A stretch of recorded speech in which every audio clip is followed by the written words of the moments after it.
Hello everyone, welcome to the 12th tutorial of the FTS course. Today we'll be doing an exercise with you that hopefully demonstrates the ideas behind the different functions of binomial heaps, and we're going to do this demonstration by implementing similar functions that to the ones that we use for binomial heaps, but we're going to implement them for natural numbers represented as binary numbers. So let me first review binomial heaps and binomial trees. Like I will do, so I will review one bit of the binomial trees or binomial heaps, and then show you the equivalence between that and natural numbers represented in a binary form. Okay. So first of all, a binomial tree is a tree where that has a ranking. So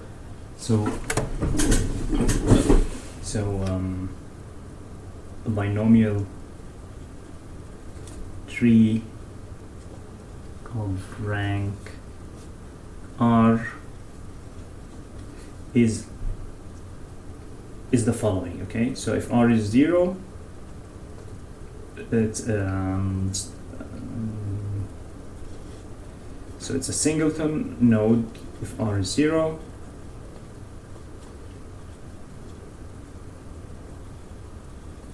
Otherwise, it is a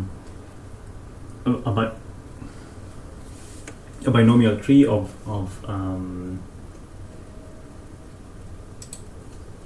ranking R minus 1. So tree. So I'll just use okay. So of R rank minus 1 with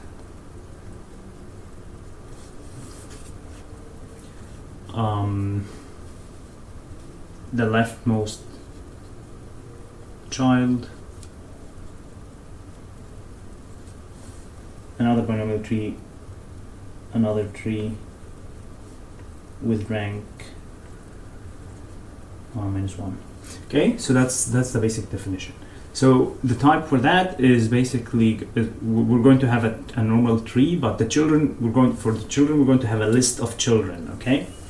So just to show you graphically, so this is like a rank 0, and this is a binomial tree of rank 1. So it's a binomial tree of rank 0, and the leftmost child is a binomial tree of rank 0 also. So this is rank 1, and rank 2 will be a binomial tree of rank 1. Okay, so that's it.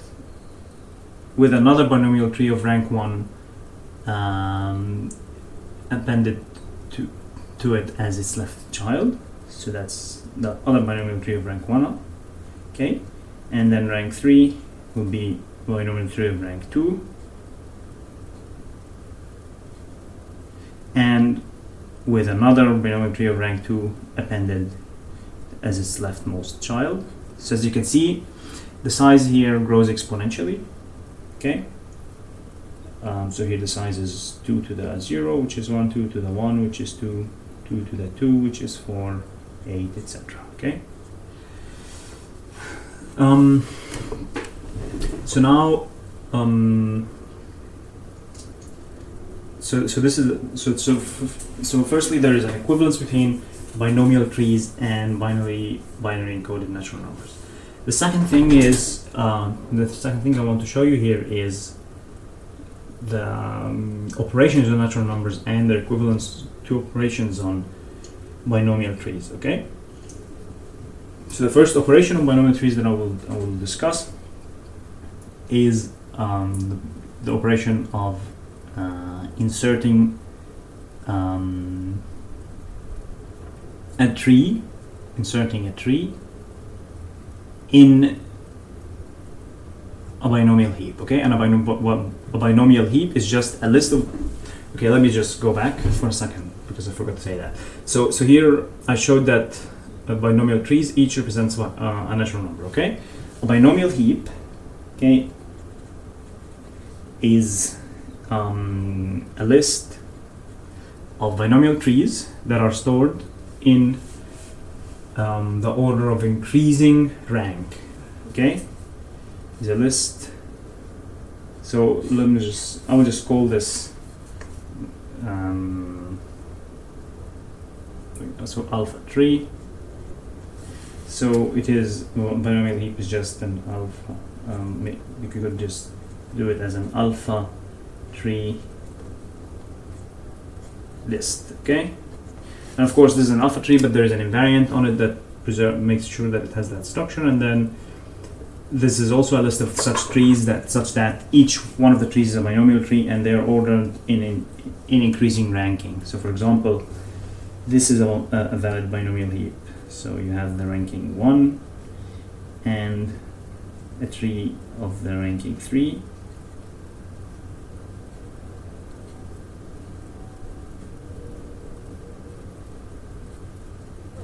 Okay, so this is a valid binomial heap. Okay, so this is a valid heap. Okay, and so now the first operation on this heap that I will describe is that of inserting a tree. Okay, so basically inserting a tree, you have to insert of course it has to be a binomial tree, so it has to be like of a certain rank, and the number of trees in it and the number of nodes in it will be 2 to the power of that rank. Okay,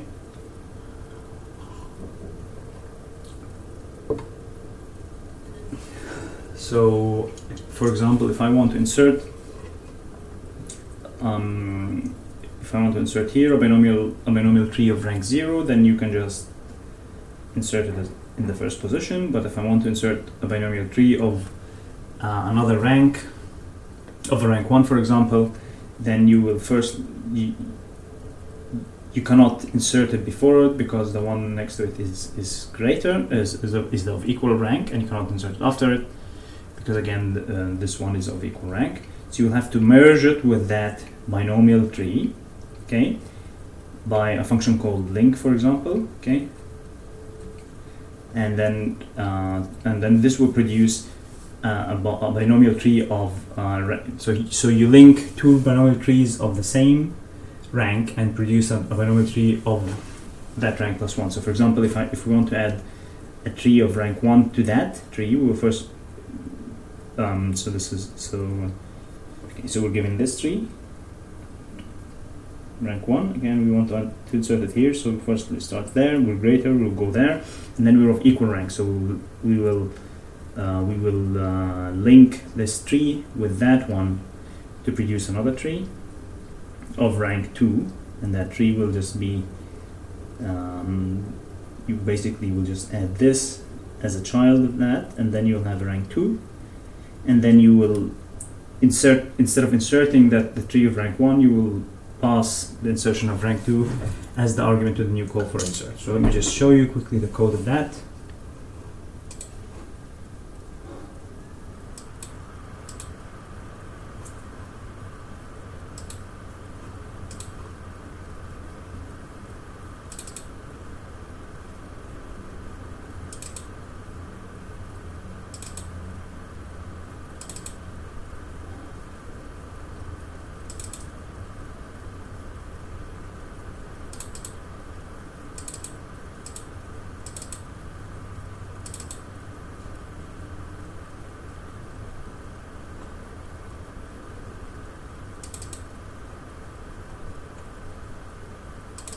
So here we have a heap, and those are the invariants. And this is the function that does the linking. Okay, and where is the insertion function? Yeah, so this is the function that inserts a tree. So as you can see, you if you find a space for it, which is basically if the rank of the first tree of the tree that you want to insert is strictly less than the rank of the head of the list of the trees in the heap, then you just insert this T1 as the head, as I did here with the example of inserting this tree of ranking 0, but and if it's not strictly less than, it will definitely be equal. Okay, because this is assumed. This assumes that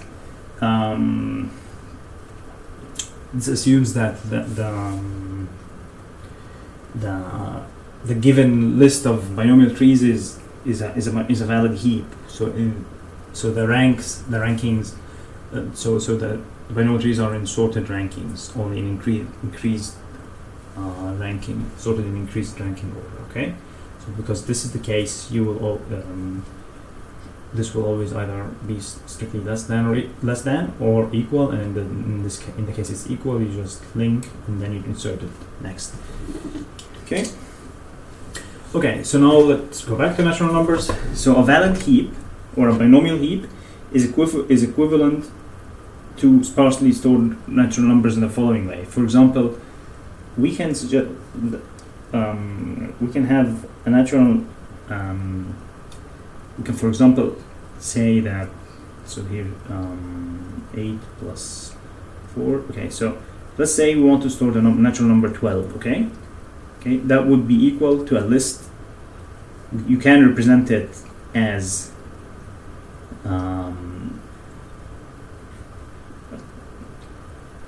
2 and a 3, okay, and then you and these are the powers of 2 that are so basically this natural number here is 2 to the whatever natural number here, the summation of that. So if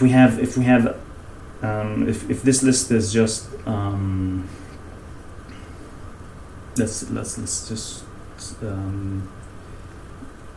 let me just show you clearly what that will be. Okay, so I'll just do it on the code there to show you exactly what I mean. So here we have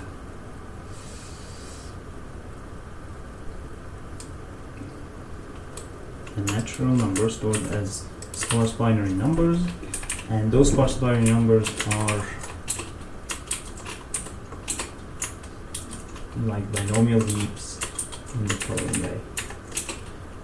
So here you have this rank. Okay, so here we have rank 2 and rank 3 in that. That means that we have that the number that this thing is representing is just 2 to the 2 plus 2 to the 3. Okay, and whatever other ranks are stored in there, it should just be 2 to the all of those ranks. Okay.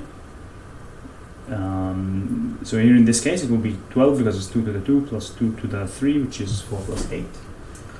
And as you can see, this is if you store those in ranked, if you store those ranks of 2's, those powers of 2 that are contained in the natural number that you're presenting, if you store them in a sorted way, then you get something similar to a valid binomial here. Okay. So let me show you precisely what that is.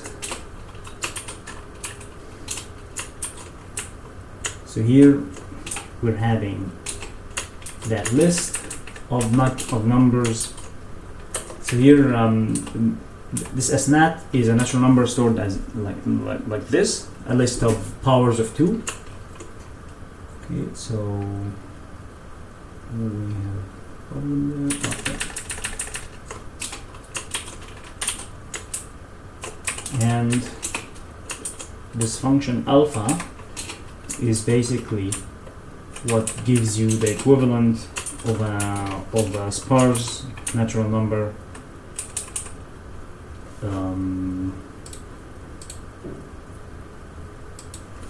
the equivalent natural number to a sparse to a given sparse natural number. Okay, to a given sparse number. Okay, so here. Okay, so for example here, you just say value of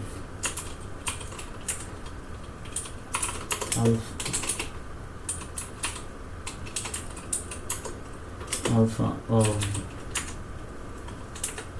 2 and 3, so you have 12. Okay, So, and a valid and the invariant on these sparse numbers is that they are sorted with respect to the ranking, like binomial heaps. Okay.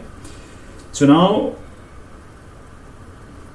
I would like us to firstly to implement the function carry. Okay, and that function is very similar to the function insert tree. Okay, in the following way. Okay, so carry. So it takes here a rank, as you can see, and a binary number. Okay, but I will show you first a few examples of what carry does. Okay, so for example, let's say we're given this natural number. Okay, well, this sparse number, and then I want to carry. I wanted to add a carry at position 3. Okay, so carry. Sorry, I will just say firstly at position 1. Okay, at position 1, and I will just call this S12. So okay, the sparse representation of 12. Okay, so of S12 should add a 1 in position 1 here. Okay, so here we have 1, 2, 3, and that is basically equivalent to the binary representation. I mean, so this, if you represent this in the binary way, in the default, in the classical binary way, you would have, like, this is bit 0, and this is bit 1, for example, and this is bit 2, and this is bit 3, and this is bit 4. Okay, so here we have 0, 0, 1, 1, 0. Okay, and then if we want to add a carry at position 1, this just means that we want to make the bit number 1 equals 1. Okay, we want to add 1 at that position. Okay, because this position was 0 already, we could just add the 1 directly. But if we want to add a carry at position 2 for that specific natural number, then we will run into some trouble. Okay, so let's do it there. We want to add a 1 at position 2, so we go here. This is not position 2 yet, not position 2. This is position 2, but we already have a 1. So what we would do is we will add the 1 that we want to add to this thing, to this, and then we will say we want to have a carry at position 3. Okay, so we'll just merge those and then say we want to have a carry at 3. Okay, in the rest of the list, which is 3, and which is that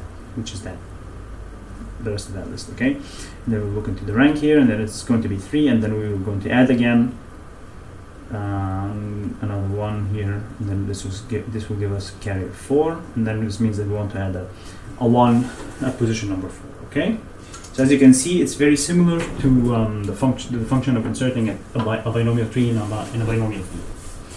So now let's implement that. Okay, so firstly we will leave this in our sim set.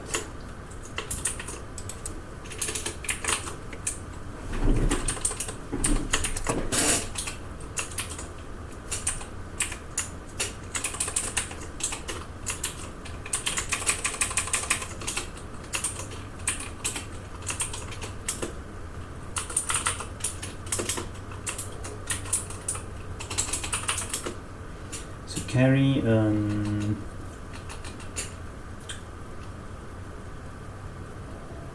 of a specific rank and an empty list. This should just give us that rank. Okay, very similar to the other function, to the function of inserting a tree, and a carry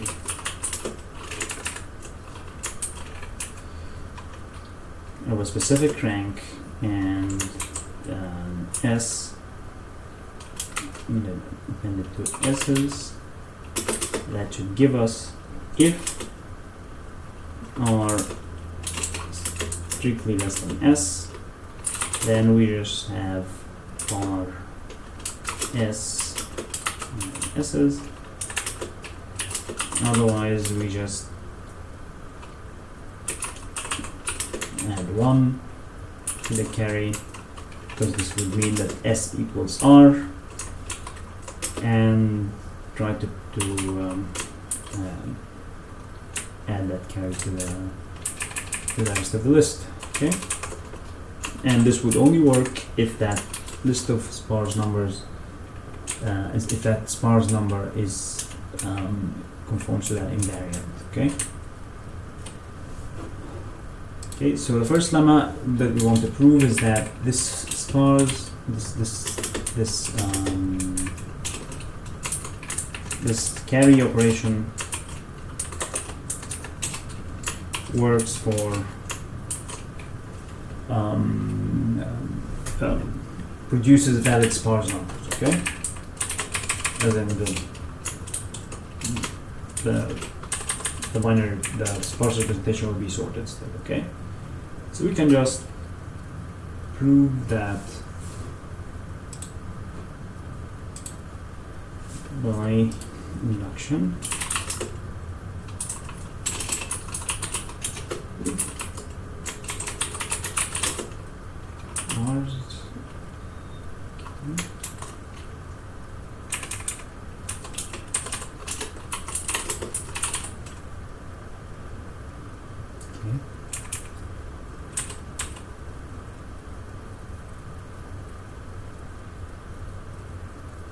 So we need here arbitrary R, as we've seen. We'll just see if that's what's needed. Yeah.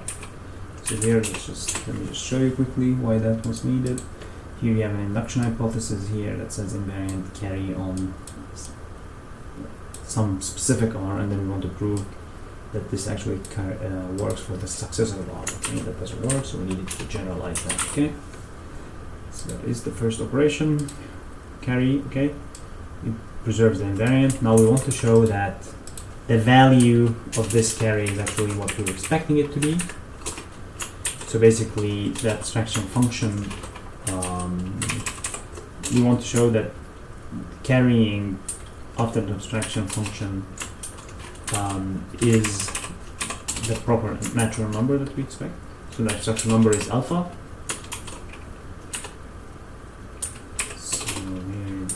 Prime, and again R prime,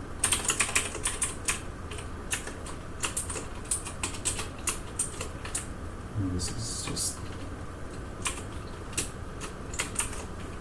so as I was saying earlier, when we were doing a carry at a specific position, we want to add a 1 to that specific position. So that's basically what this means.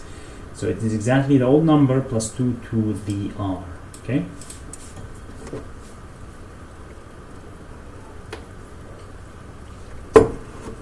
So let's try that.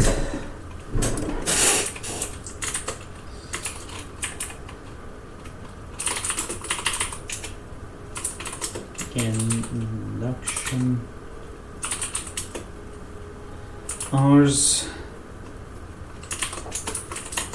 Auto. Let's see what will happen now. So we need to show that alpha of R equals 2 to the R. Plus alpha of empty. Okay, so we need to just simplify that.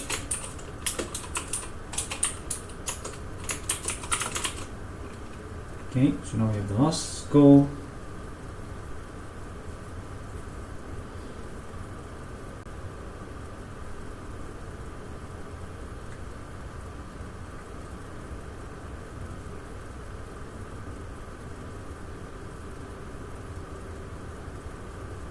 Okay, again, I think we need arbitrary R there. No, it didn't work. So let's just try and sledgehammer that and see if there is hope to make it work. Otherwise, you probably need a lemma. Okay. So, what should the lemma be?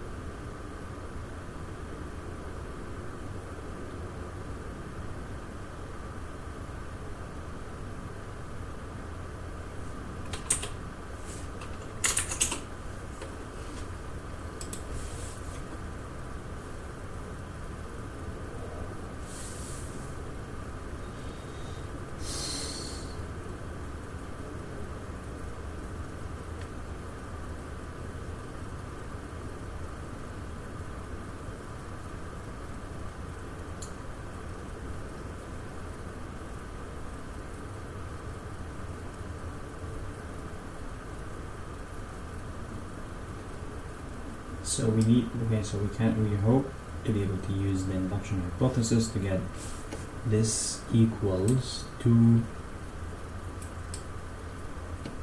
the suck of R plus 2 plus sum of this mapping on R, okay? And then if we have 2 to the suck of R, this means that it's 2 to the R plus 2 to the R. Okay, so I think this should be the local logic for that. Let me just, maybe I should just do this as these are. Let's see.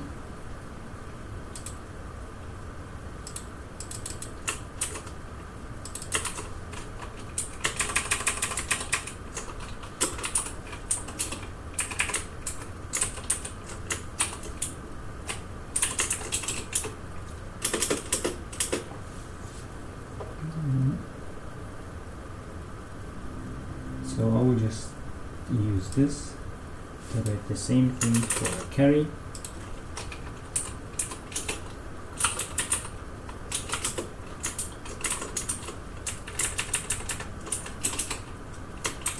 Sorry for a suck.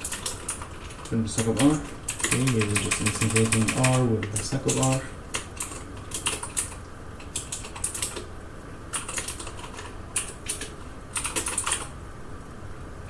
Okay, so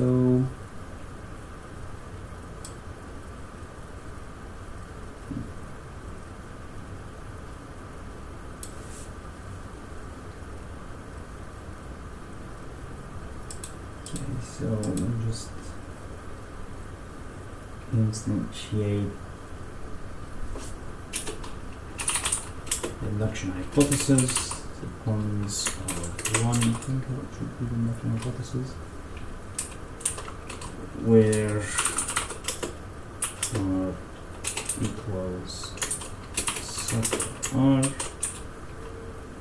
Okay, so this is more for debugging actually. So I'm just doing this, and then some ones of 2 and 3, the rest. Okay, so now, yeah, so this assumption is what we have.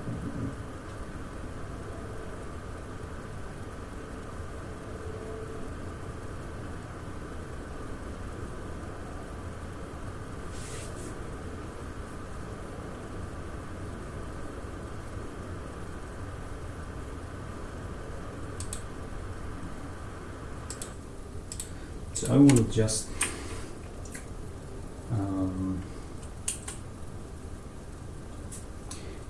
yeah, I think we need, I don't even know which cases that is. Is this when the R is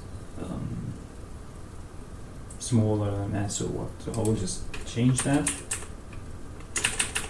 into an induction using the rule carry, and hopefully that will give us a slightly better structure.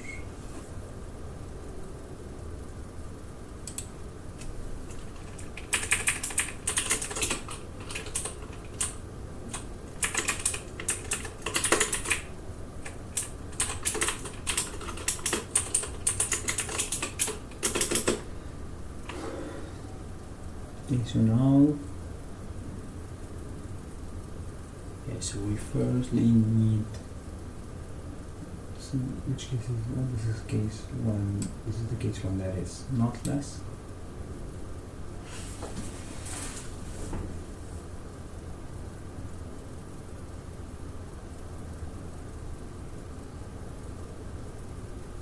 Okay, let's just try and auto, I think we need some limits there on the value of alpha for the different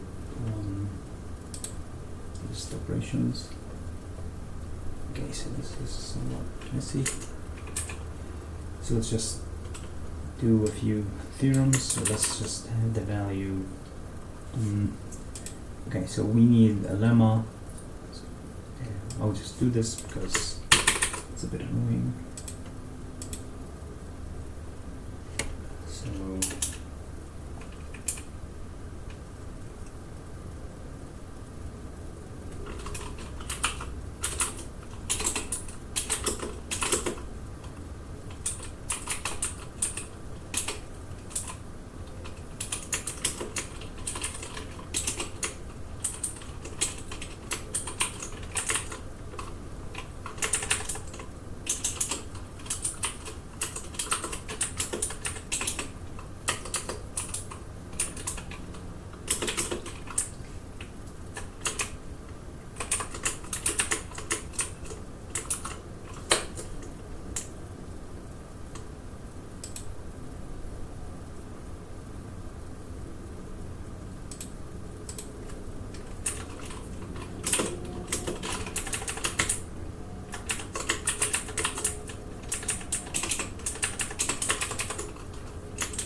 okay, so that, and then I want to remove the alpha definition from the place there.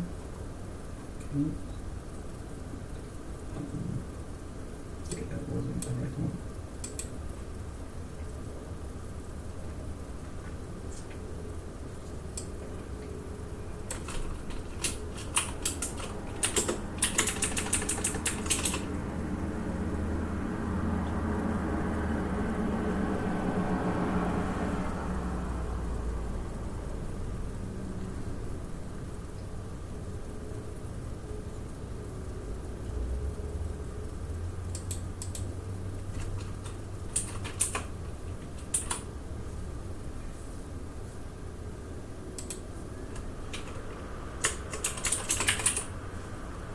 And second, then I want to basically connect this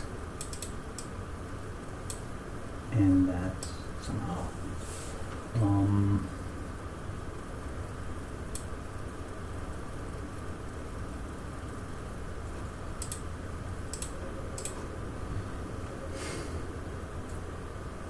Firstly, why is this auto looping? Yeah, because this has to be a 2 to the s.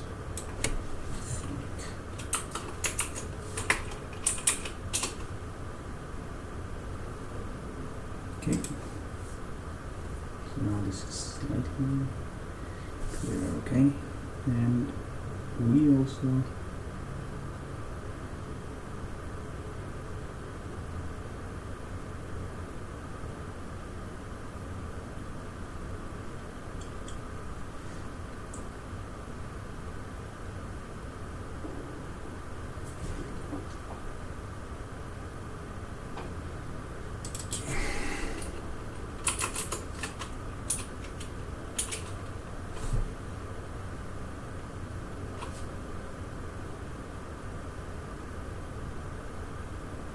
yeah, if s is strictly less than x, then suc of s is less than or equal to x. Okay, so that should be doable. Yeah.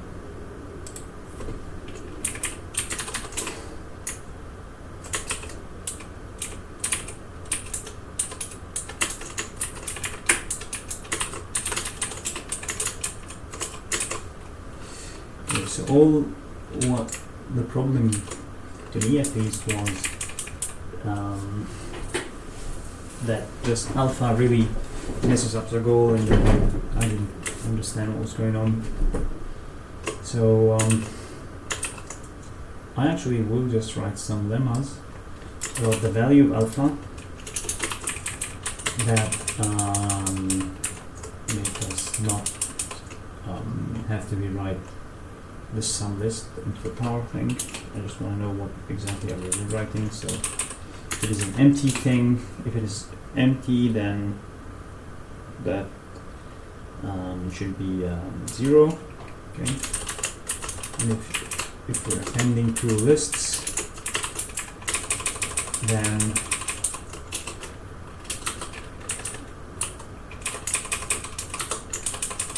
we'll get that.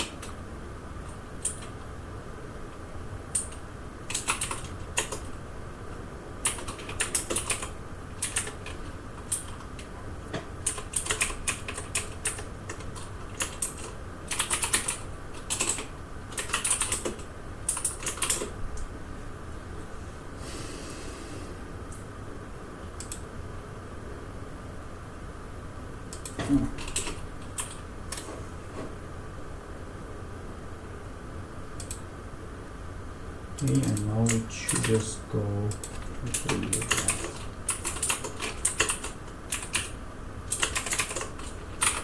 Okay, and now I want to ever rewrite again with alpha simps. Okay, so that's for the carry function. Okay, the second function is a simple one, and it's the increment. Okay, and the increment is exactly like inserting one element into the binomial heap. Okay, when you're inserting one element into the binomial heap, you create a singleton tree, a tree of rank 0, and then you just call the function insert tree. So the equivalent to that is to basically just do the carry at the position number 0. That is the increment. That is incrementing. So where is increment? Those are the functions, the things we have to do with it. Okay. So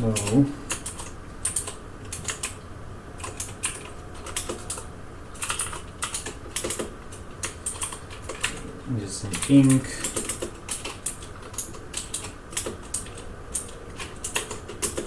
equals what's it again? Carry of 0. Okay. And the invariant of the incrementing, that should really be just by unfolding the function.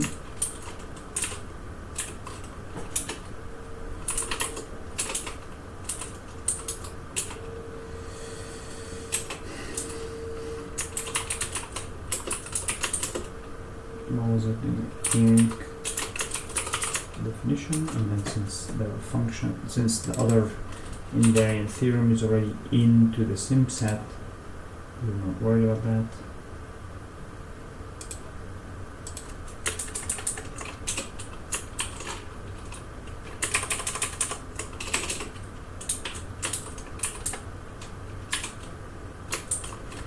That's another one.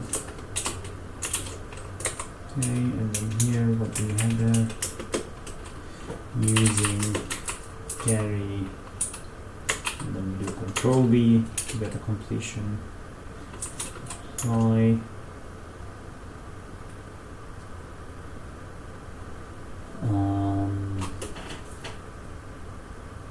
inc definition, simp inc definition.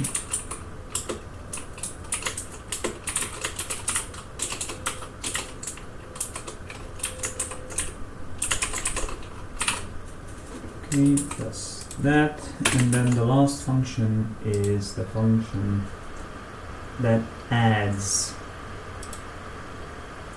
two numbers. Okay.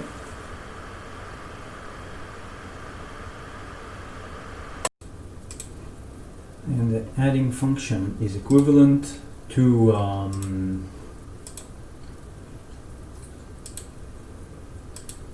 the merge function of the heap, of the binomial heap. So let me just quickly show you what a merge function for the binomial heap would do. So basically the merge function for binomial heaps takes two binomial heaps and gives you a third binomial heap that satisfies all the properties of the binomial heap, and that contains the elements of the first two. Okay, so for instance, if we want to merge So this is binomial heap number 1. It has one tree of rank 1 and another of rank 3, for instance. So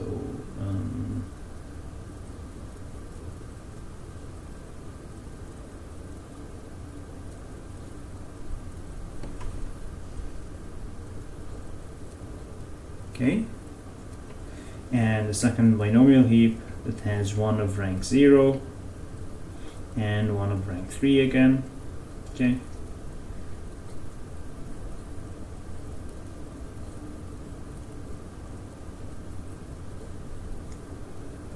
Okay, and then we want to merge those two things.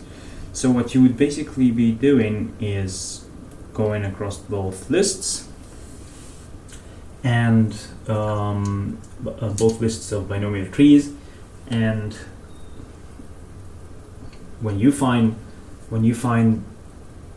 so for instance, so if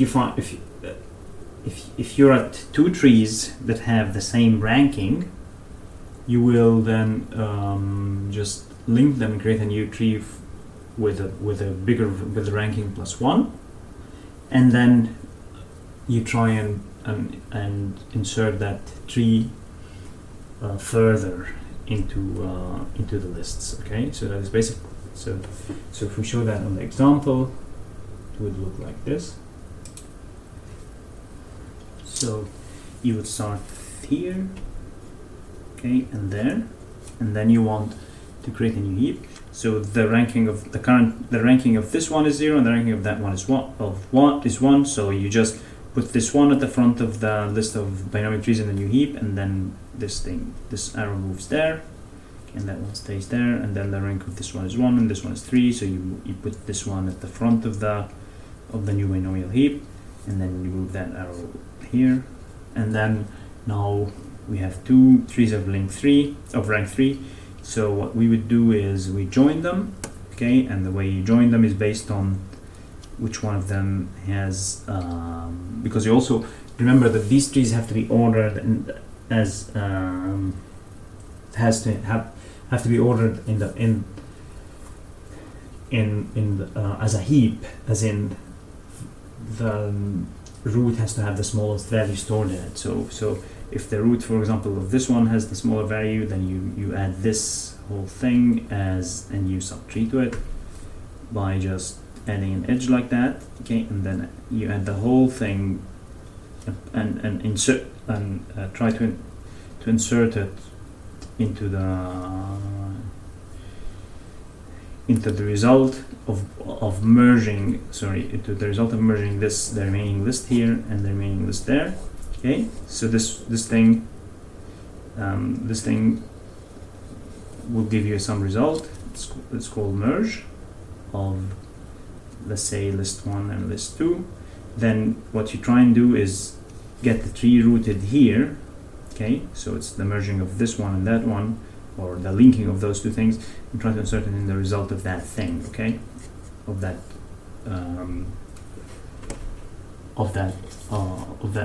rest of the two heaps. And here, because this result is going to be empty because there are no remaining lists, that linked tree will just be put here. Okay, so you'll have a tree that has this as its root and that as its leftmost child, and that is its right child, and it will have a ranking 4. Okay, so let us quickly look into the code of doing that, and I hope you actually are kind of getting the similarity between doing this and adding to that to natural numbers representing the binary form.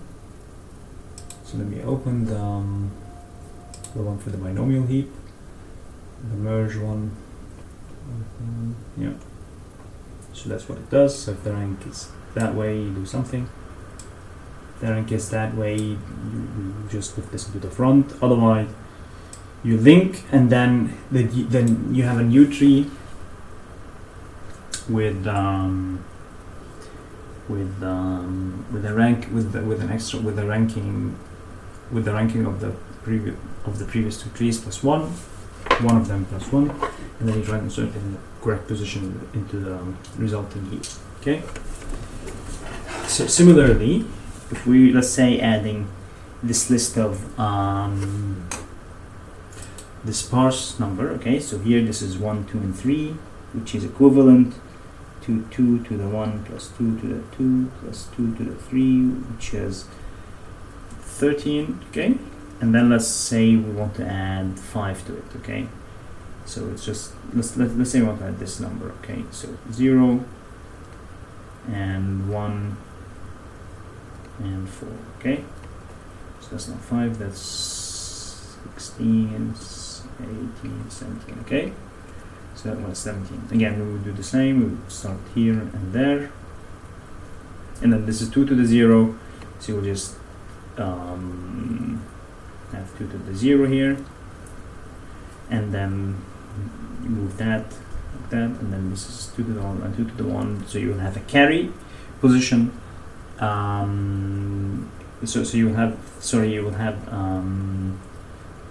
you will now have a 1 with radix 2, okay, so you will try and do the addition of this, of the rest here, so you'll try and do the addition of this and that, so this 2 plus 3 and the 4, okay, and whatever comes out of that, you're going to add to it a 1 at position 2, okay, so let's try and do that. So we have, here we have, so this, so plus, plus a 2 here, okay, so this is just 1 at the position 2, and then the result that will come out of this addition is just going to be a 2 and the 3 and the 4, because all of these numbers are not the same, so you will just do it normally. Then you're going to try and insert that there. You find that you have a 2 and another 2, so you will try and insert the 1 into the 3, okay, so this will just be like the carry function that I did there, okay. So let us try and implement that. So this time I will actually copy the merge function and just show you how to transform it into the addition function, okay. So this should be an add, and then here it takes, what does it take? It takes an S naught, and an S naught, and returns a third S naught, okay.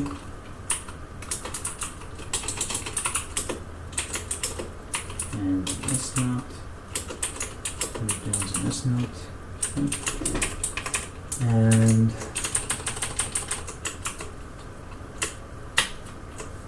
I'll just replace merge with add, and now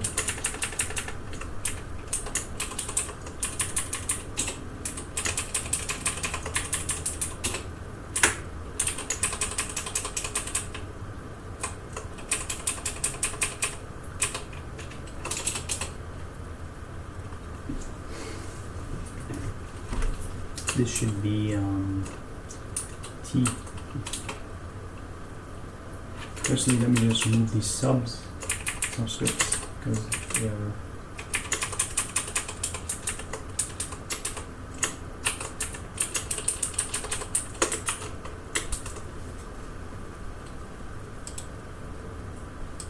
a bit annoying when I'm typing, okay. Now this should just be T2 and T is 2, okay, and this should just be T1 and T is 1, and this should be so this link should just be as what we were doing up there, so this should be a carry, and instead of doing that, it will just be the position, the ranking 1 plus 1, for instance, okay. Okay, now that should be this T1, sorry, I'll fix it down, and that should be T2. Okay, so that should be it. So let me just change these T's into R's so that we can make it a little more smooth to us. Okay. Okay. Let's try that. So let's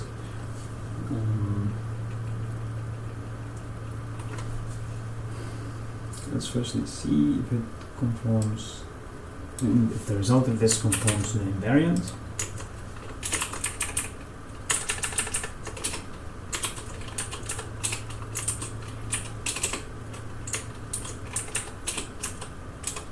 So if you're given two sparse numbers that are valid, you get a third sparse number that is also valid.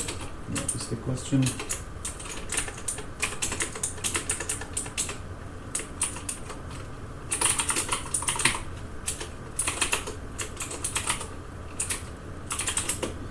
Rs 1 and Rs 2, and the rule here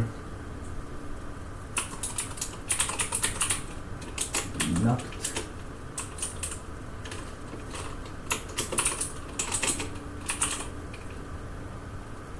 Okay.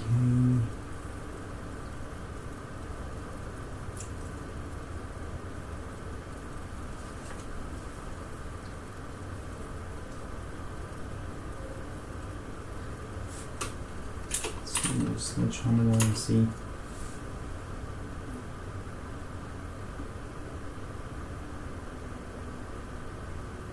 Okay. So we try some lemmas.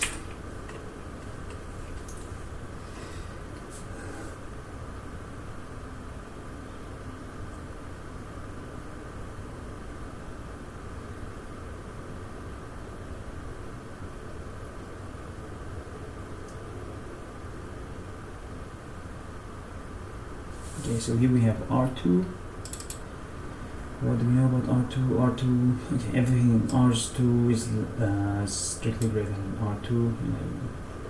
And what is this X? So this X is either in R2 or in that thing. And everything in R1 strictly greater than R1. And R1 itself is strictly greater than R2. So it seems like it's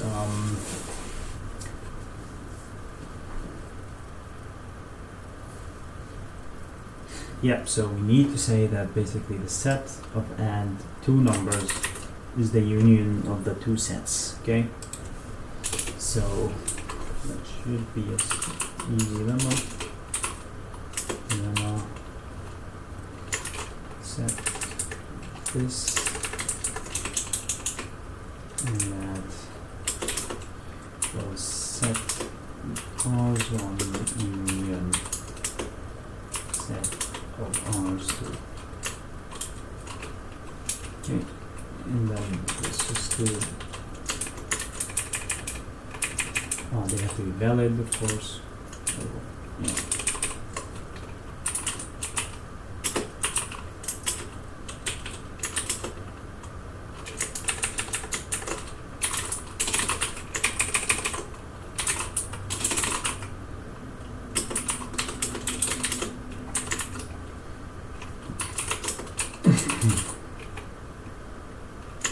So it doesn't hold. And what is the reason for that? Ah, yeah.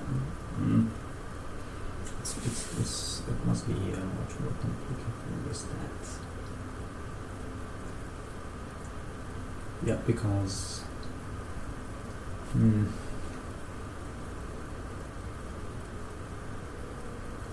yeah, that's not correct line, of course. That's what I. So we have here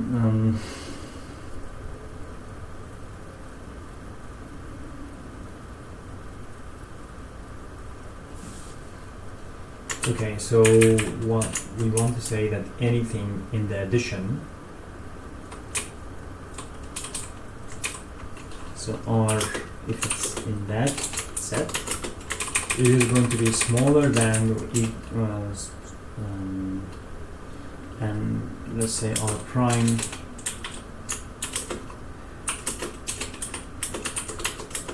is in the set of the first one, then R is smaller than or equal to R prime. Let's see that. Sorry, the other way around.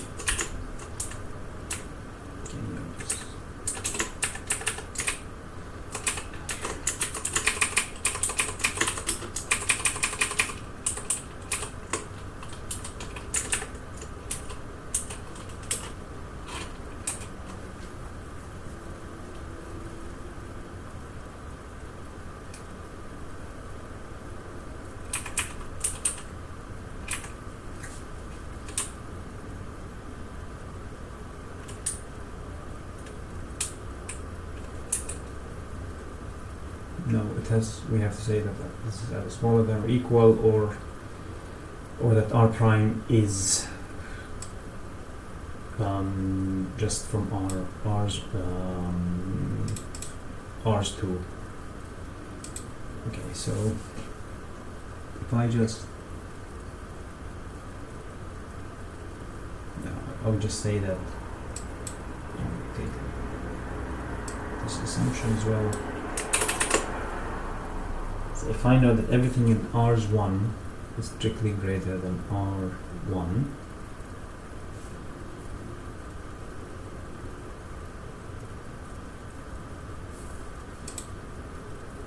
okay, I'll need this assumption and the other one about R's2 as well.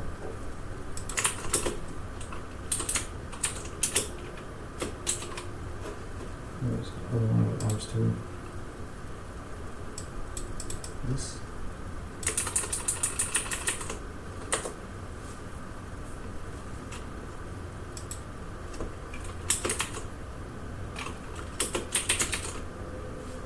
And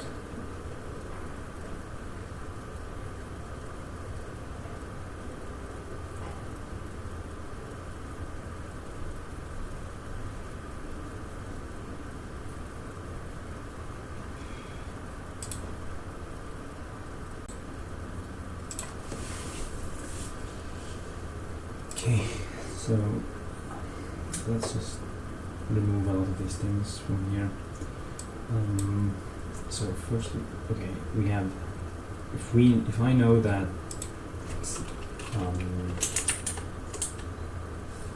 something, okay, if I know that this is a lower bound in everything in R's1 and R's2, okay, and I know that R prime is in the addition,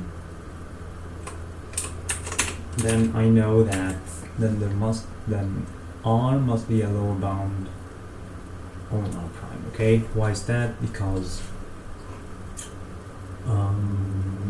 basically everything in that is either one of those or the addition of that, or the addition of one of all, or the addition of two elements of those. So let me just see if that is the lemma that we need.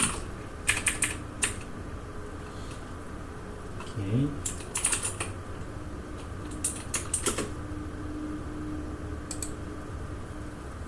Okay, it didn't help. What is this called? Let me just call it and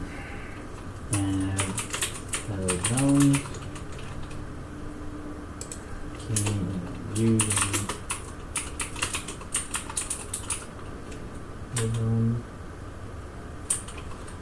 surprising.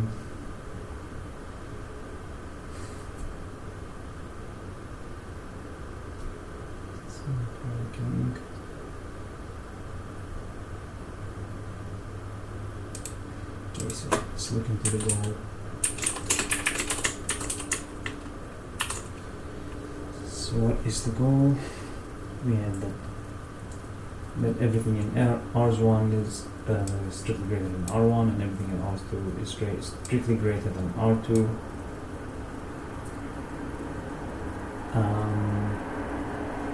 Well, firstly we need this. Okay. Yes.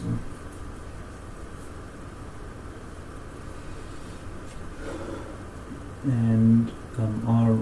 So everything, basically everything in both of those lists is strictly greater than R2. Then something that is in the addition of that, yeah, so that should work.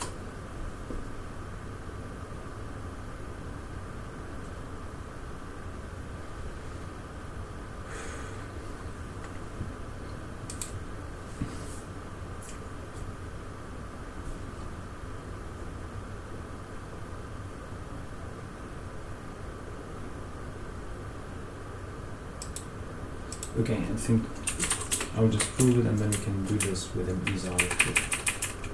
Let's just run through that. Oh. So split everything.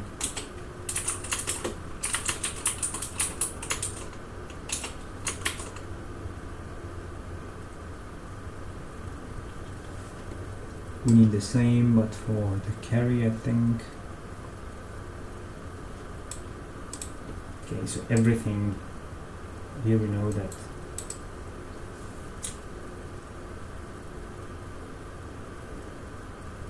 everything in that set in this addition, all the radixes in this addition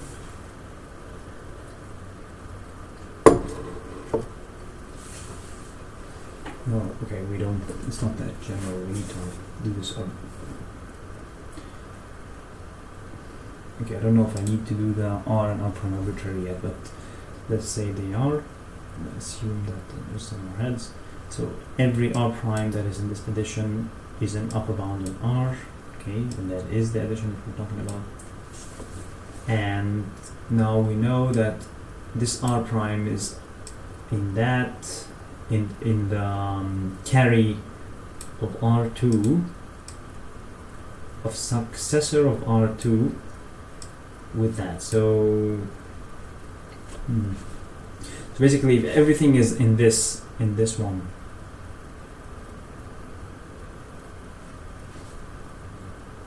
is an upper bound on R already from that, then everything in this set with something added to it is still going to be an upper bound on R, okay? But we will need firstly to make this arbitrary on R1 and or R. Oh, do that. So we need that. Don't need that here. Arbitrary R and R prime. Okay, that's number one. Okay, it doesn't terminate. Anyway, let's just do the lemma for the carry first. So to be exact, almost the same thing, but we just here have a carry, some R. Okay, so we have everything in R's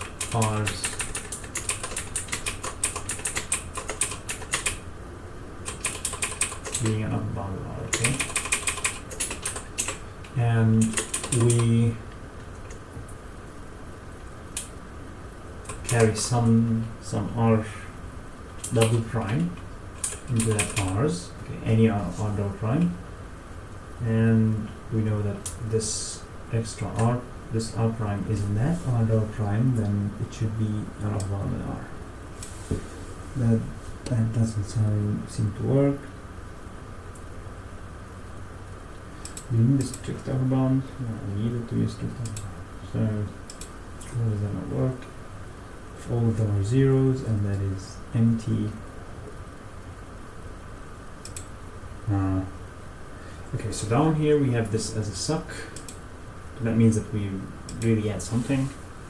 So I don't know what's the best way to do that. Maybe let's just say our double prime is greater than 0. So this means that we're definitely adding something. This see. Okay, if all of them are. Okay, let's see what is the lemma again. So what is R2? So R2 is also greater than R. No, I see. Double prime is also greater than R. So what is carry? Okay.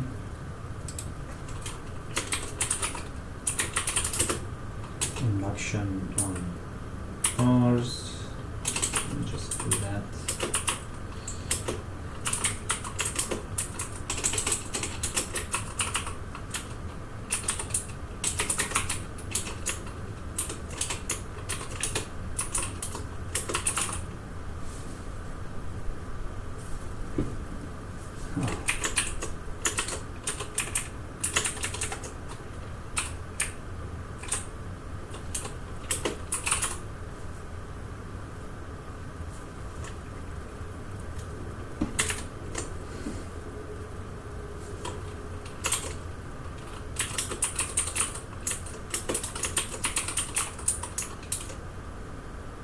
Okay, that is for the carry.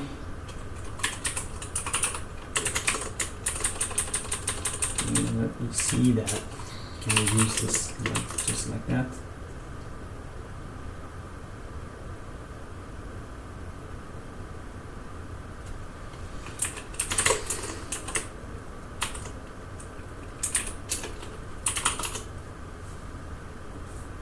Let's look into the sub-goal.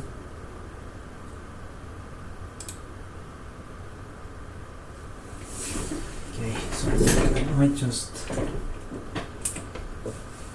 do an is on proof block to debug that.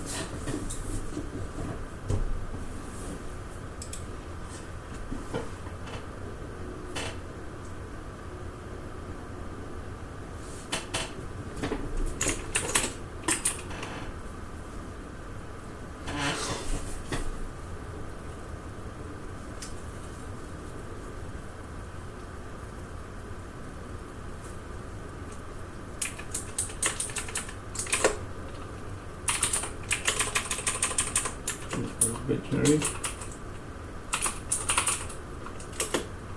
Okay, let me just look into this more carefully.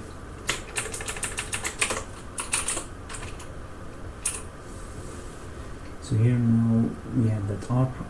Okay, we need to generalize over R prime. Okay, because yeah, we need to generalize over R prime at least.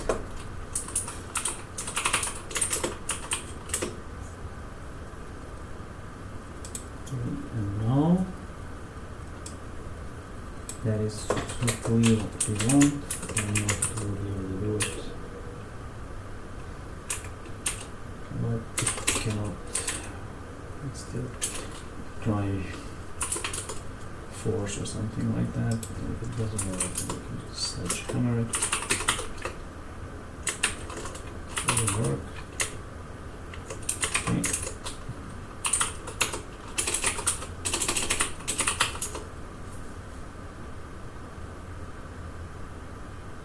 Yeah.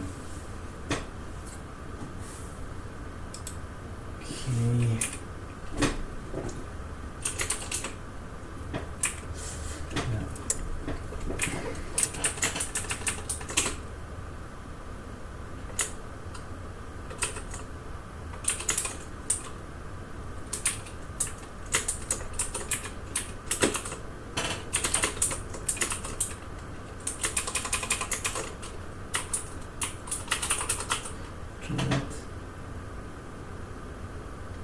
Doesn't work.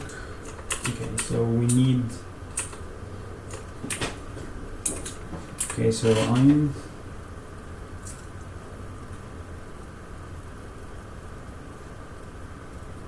Okay, so I mean we can just leave it at that, but I'll just show you a hack, or not a hack, but a further way, like a way to do better automation. So now we can. Okay, so now we see that the conclusion of this lemma matches the conclusion that we want to prove. So we can do a modus ponens step where we basically replace that proof obligation with the assumptions of a theorem that whose conclusion matches the proof obligation. So you can, for example, so that can be done with this step. Okay.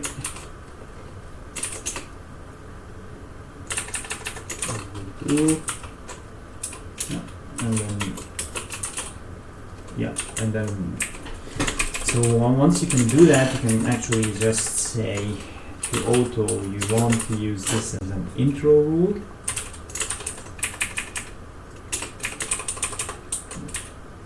Okay, it will work. Sometimes you add the bang. I mean, this is just, as you can see, I'm trying it on the spot and see what works. So if you add the bang, then auto will try more aggressively to use this rule.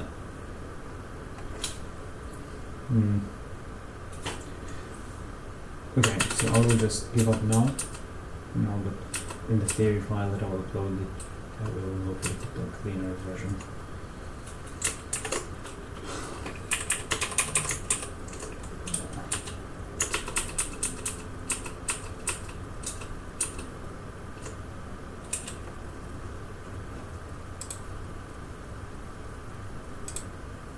Okay, so let's just see this lemma.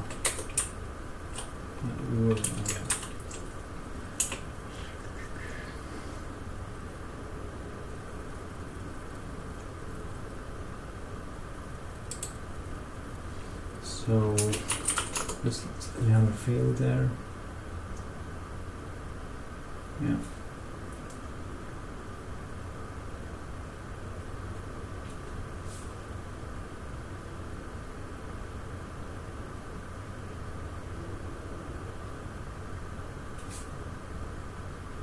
Actually, just cleaning this bit there. Thinking maybe we can improve the lemma up there.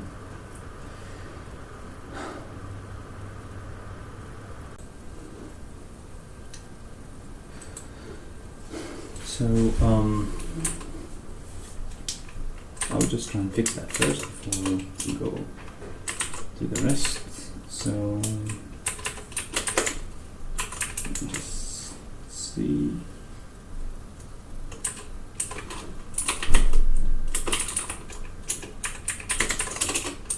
Okay, so we have the simplifier not working. So obviously terminating there.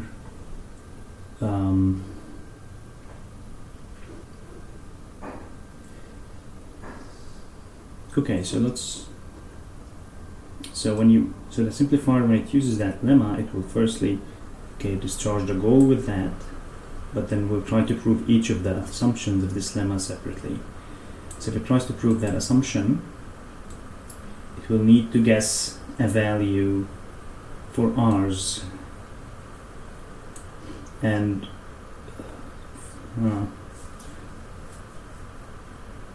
so we'll try to guess like r's1 and that, and then unify this with that assumption, and then it will try to guess an r double prime that works here. So this might be r2, for example, and then it will fail to prove that, and then it might try again to do this with that, and it will fail again to prove that. It seems like we're failing. Yeah, we need to just help it guess that r's is the addition of r's and r's1. So let's just try and do that by debugging. Okay. So for r's1, r2, r2 prime.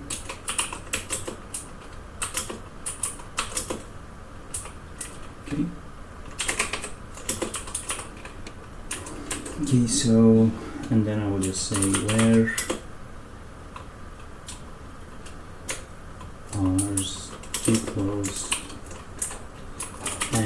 rs1, rs2. Doesn't work. So where's the other thing? And r prime. Sorry, r double prime. We need to also assign that. So what should that be? It should be suck r2.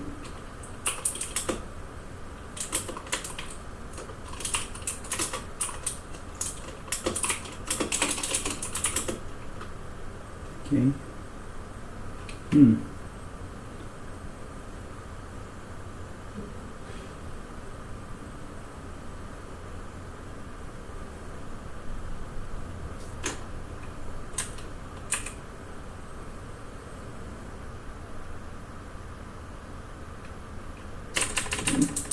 Our prime should be equal to our prime. Yeah, and it does it. So it seems like we need to guess. We need to help it guess all of these. Basically, the instantiations of the variables in that lemma that make this assumption match with that. So one way to do that. So when simp works, it tries to match. Like it proves the assumptions of a lemma one by one, and starts with the leftmost assumption. So what we can do, so if we put this assumption as the first assumption, it will try to prove this assumption the first thing it does. And because we already have that assumption there, and matching with the first assumption of the lemma, when it will try to prove that, it will guess the right values already for r prime and r double prime and r's, and then it will be able to prove that and that easily, because the problem is that it doesn't know how to guess the variables right. So I'll just try and see whether that works now. Yeah, it does. It does work. Okay, great. So now I will just do that. Yep. Okay, so that's the lemma. Now let's go and prove that. So now what do we have there? Something is in. So we have a lower bound again. This time it's on addition.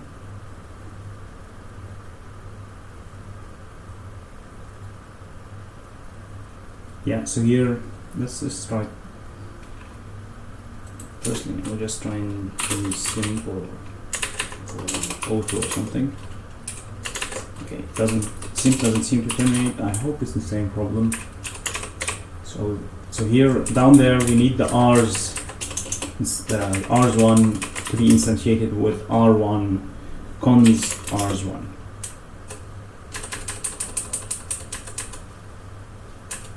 Okay, so at least it terminates here.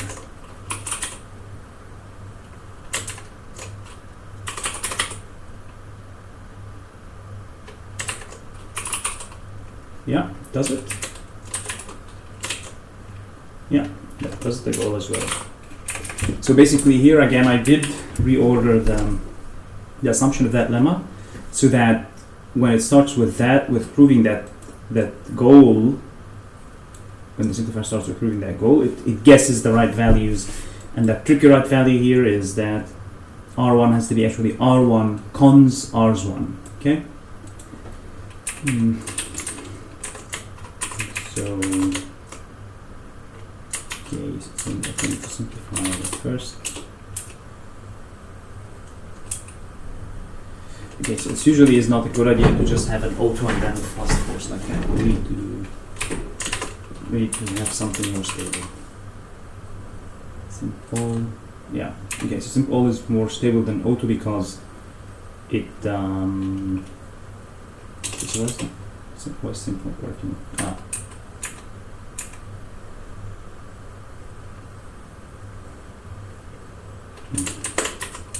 Okay, simple, yeah. So simple because we have two cases. The base case goes with sim, but then we also want to simplify the next case.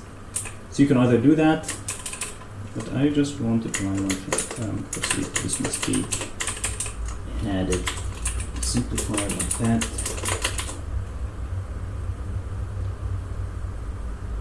Okay, it doesn't work.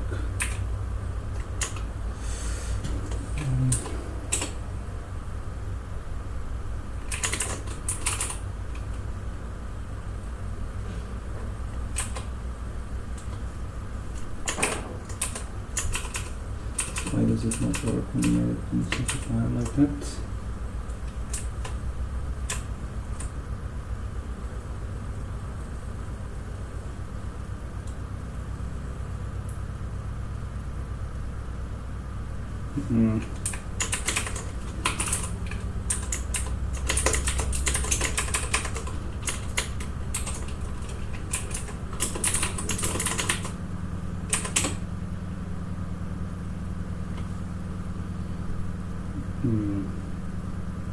Look into the goal again.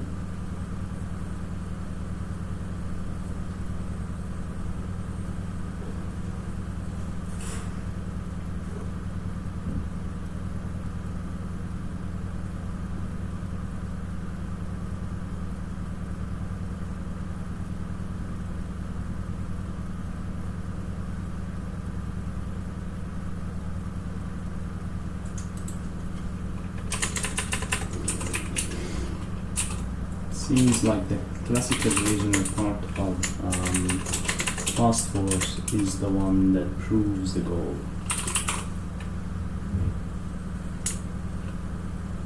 Not the simplification part, because you can always emulate O2 fast force and force to interleave calls of simp and blast. So in this case, as you can see, simp fails, but it seems like the blast part is the one that does it, but after something, not before or after something. But after the blast part, there is some simplification. Anyway.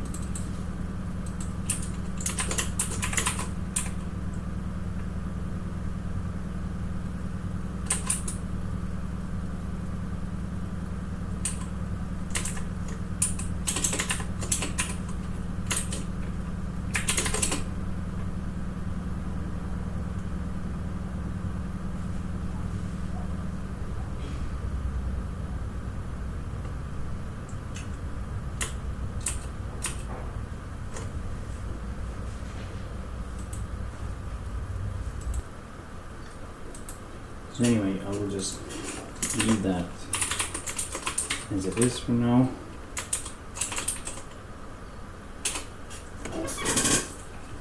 Okay, and we'll do the next problem. So the next problem, so now we're done with the functions, and what we want to do is work on the running times, okay?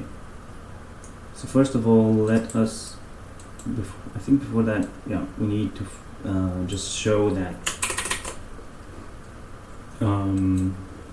this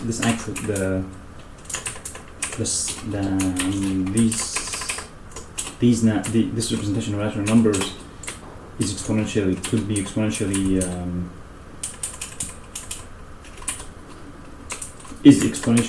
small, more efficient than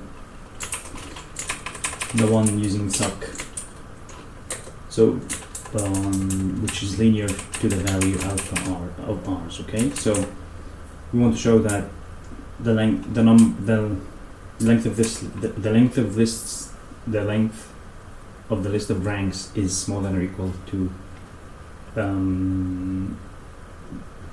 2 to the power of the length of the list of the ranks. Sorry, is smaller than or equal than the actual natural number plus 1. Okay, so we'll do the same.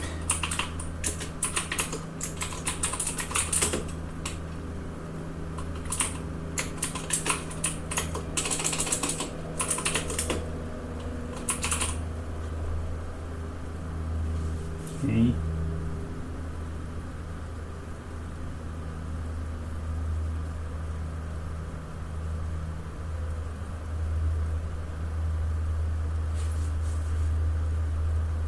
That's simple enough.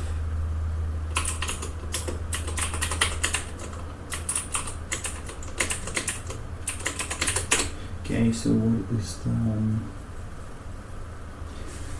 so we have 2 to the length, so we have this is less than suc of that thing, okay,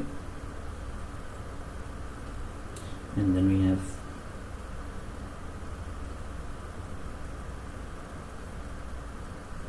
okay, so it seems like we need a limit saying that the length of ours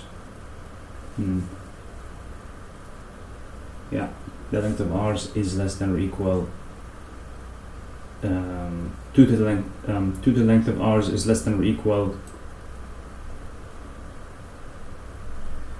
2 to 1 of the rankings in ours, okay, plus 1. So this should be a separate lemma here.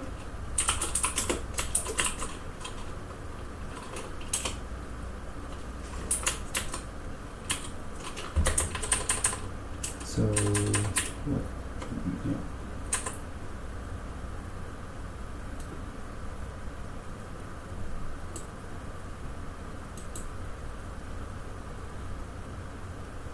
Oh, but A is not on a ranking. A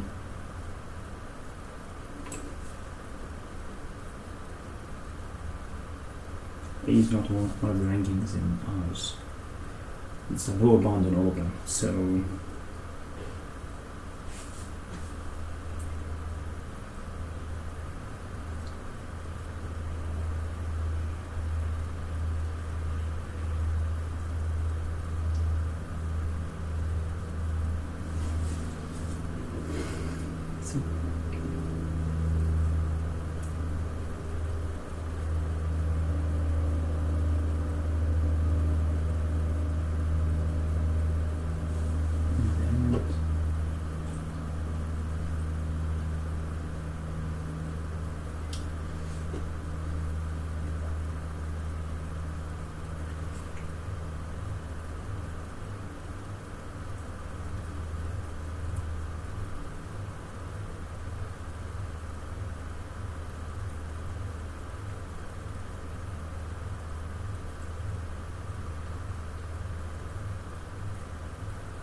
okay, so where's the sub-goal coming from?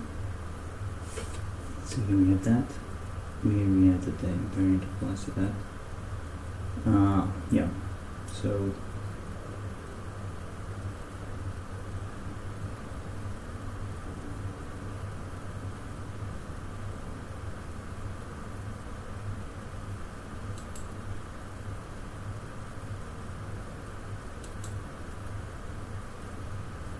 this should be what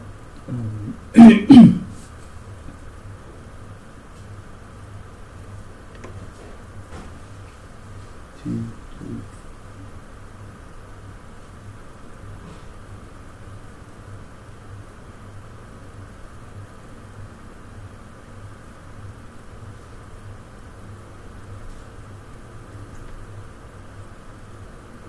Okay, just translation that.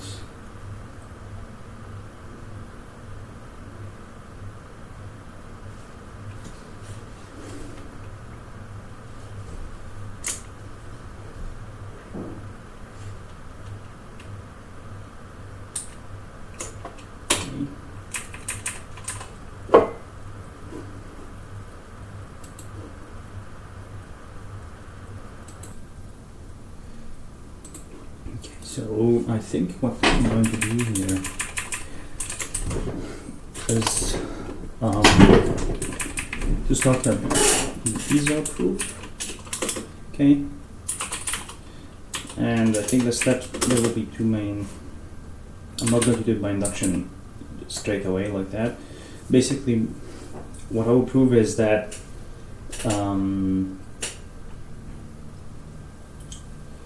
there is an element in R's whose like a ranking in R whose value is greater than the length, greater than or equal to the length of R's, okay? And that should follow. Sorry, whose value is greater than or equal to the length of r's minus 1. And that should follow from the fact that it is a sorted list of ranks. So let's see if we can prove that.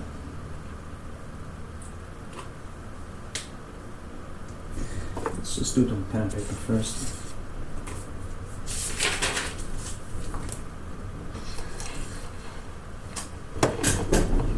So basically what I want to do is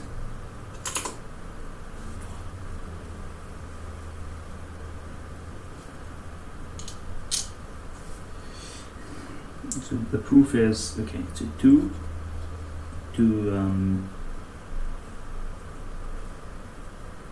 the length of r's smaller than or equal and sum 2 to the r for all r in r's, okay, plus 1.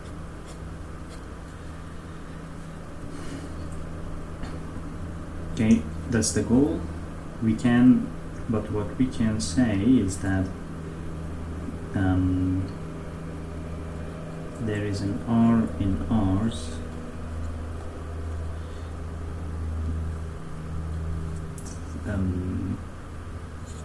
such that the value of r is greater than or equal than the length of r is minus 1. Okay, and that should follow from validity or the sorting basically. And then from that we know that the summation we're talking about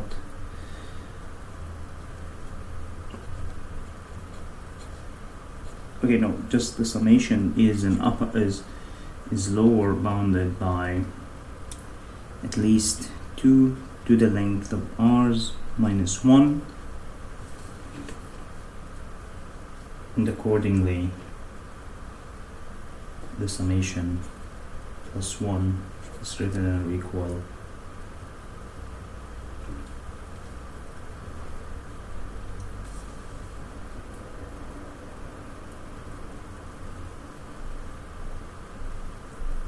that doesn't work, I think.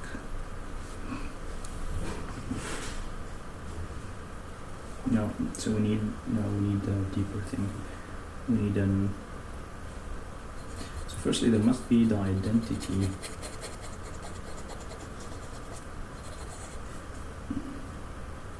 that the summation in our system, that the summation of I between n and 0, so of 2 to the I is equal to something. I will look for that,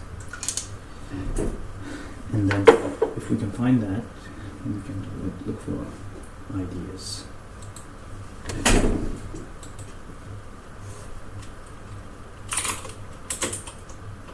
So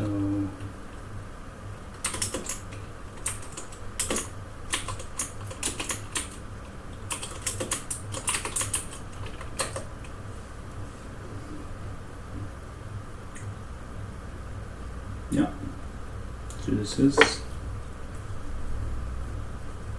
okay, so we have that this is going to be equal to 2 to the n minus 1, okay?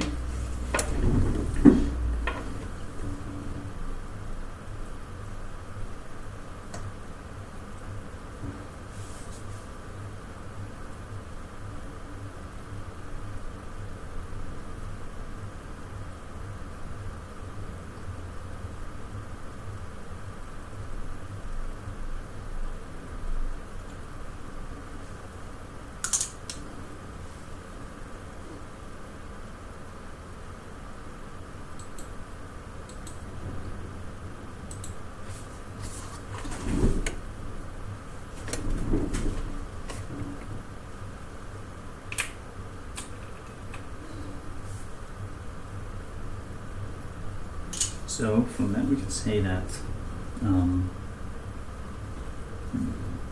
this left hand side.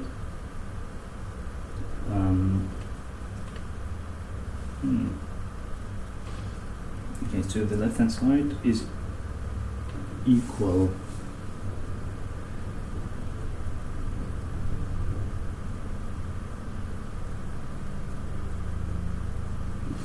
so the left hand side to the length of r's is equal from that lemma to the summation from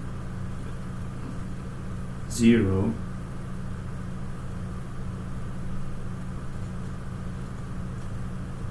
until the length of r's. Okay, it's 1. Okay, and then we have that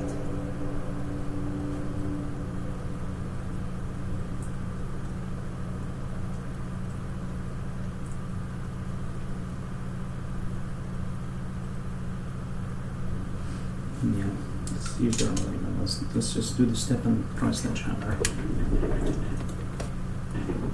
So have that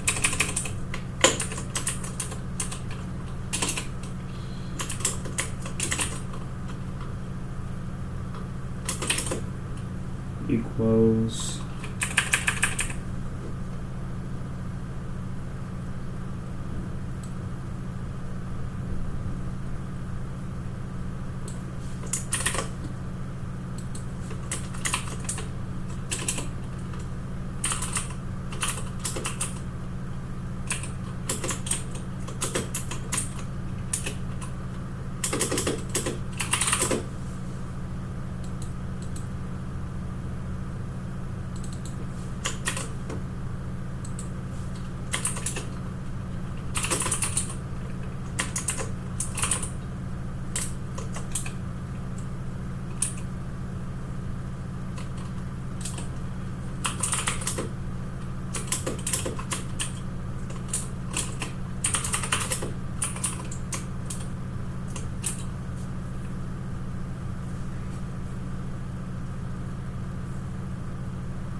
this number probably is because one side is -1 and one side is +1.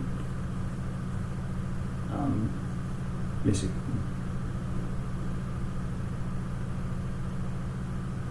moving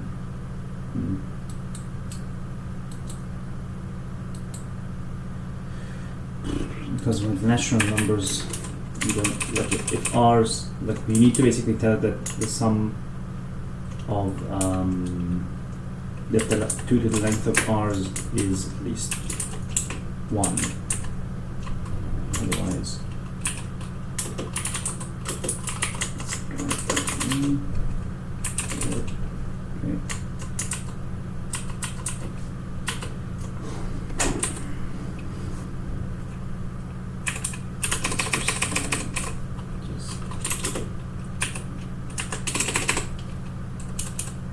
so we have something written.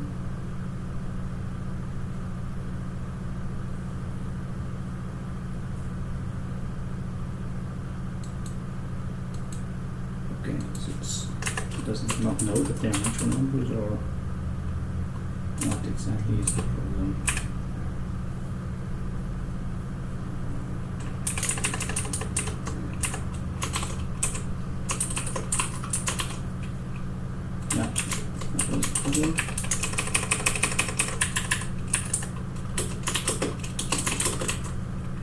Okay, so it actually does know that 2 to the length of r's is at least 1, because anything to the power of anything is at least 1. Okay, so that's one step. And then we want to just say also so we want to basically show that this right hand side is smaller than or equal to that. So let us fold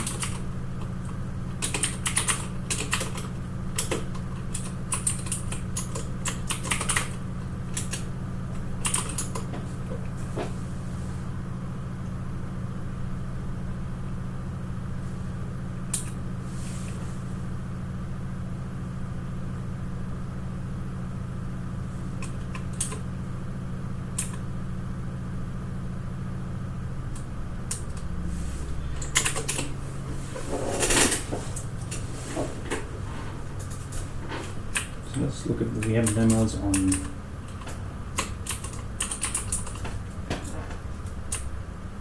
some list and sorted.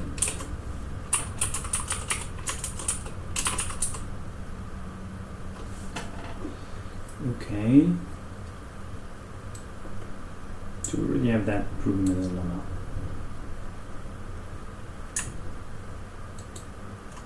Oh, because we have this as an abbreviation there, it's just this. It's producing the output like that. So we have a lemma already that says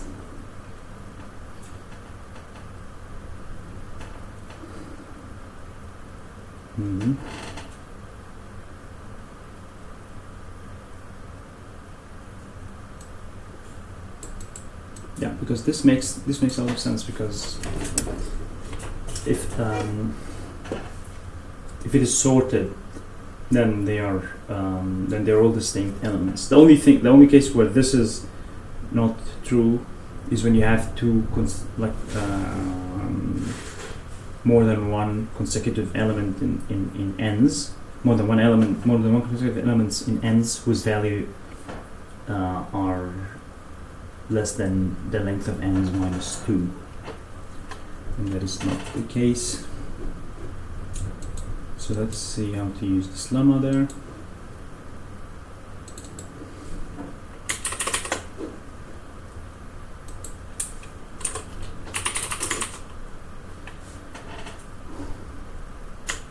So I'll just see.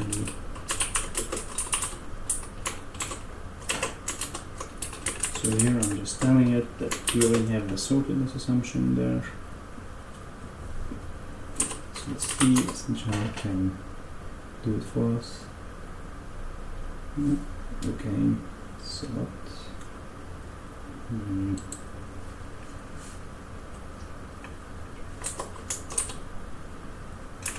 So that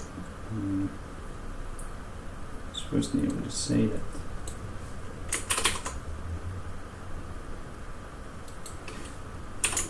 okay, first this kind of auto.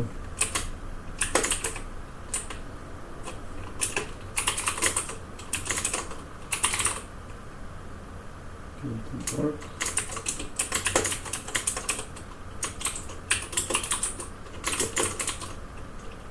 Okay, that did work. Yeah, so a problem with having something in the as a chain fact like that is that its type is not instantiated versus when you put it in the same set. So anyway, so finally show pieces. Use the pieces. Okay, so that was this one. So the next proof.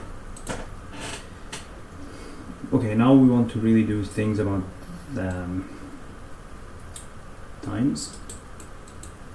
Actually, I think I forgot that lemma. Okay. So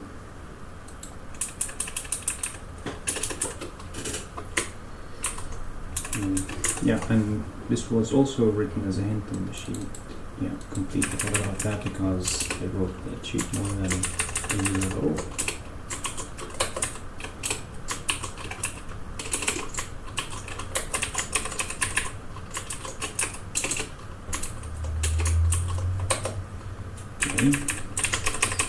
So we need to do this lemma.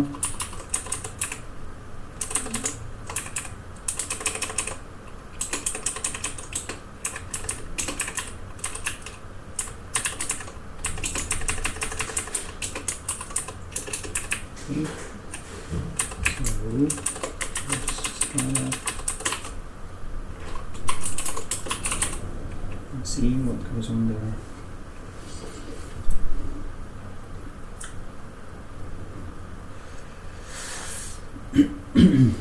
So do we need any of the bound lemmas that we had already? So alpha. Okay, we need to just unfold alpha of carry something. Do you have that? You have a lemma that connects alpha and carry? No. Oh, we have that. Okay, let's fold that and see what happens.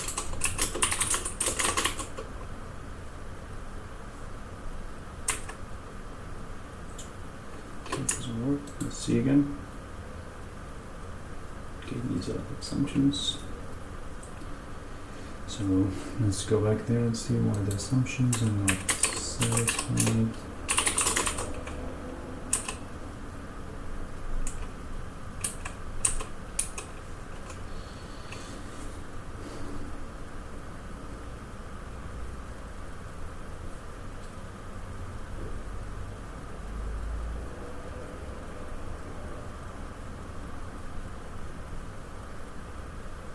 Okay, I will just say,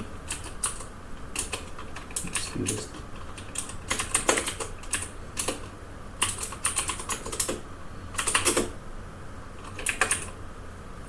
R1, R2, R2.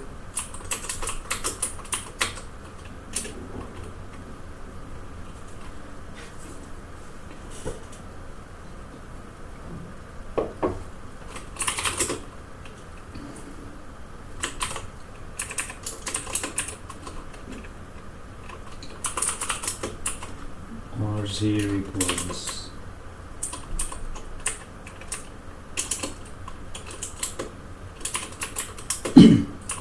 circle R2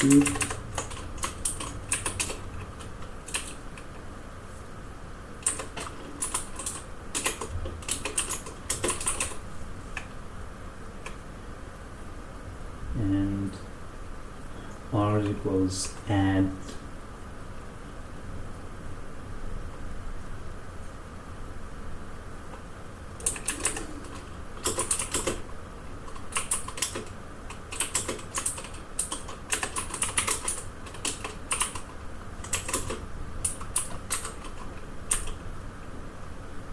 okay.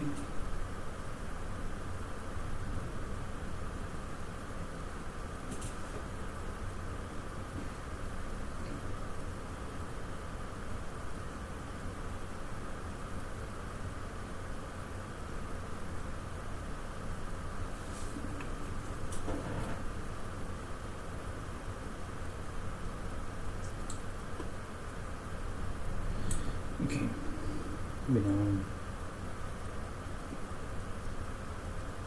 we don't have that assumption, okay?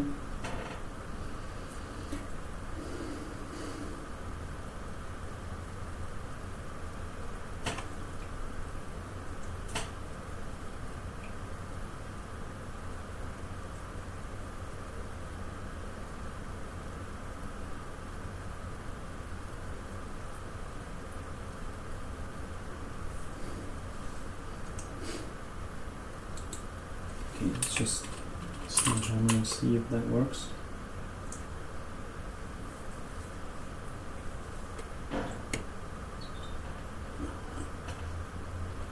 Okay, so what do we need? Oh, so we needed this bounding theorem. Where do we need it?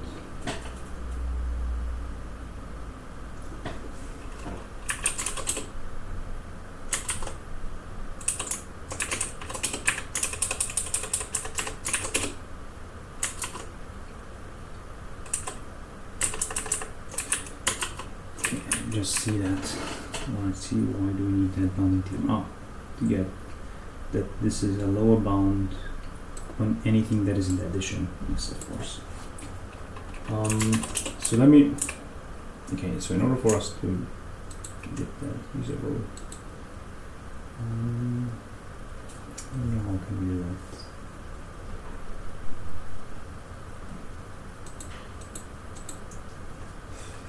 I was just thinking of reordering the assumptions like last time, but it didn't work, doesn't work.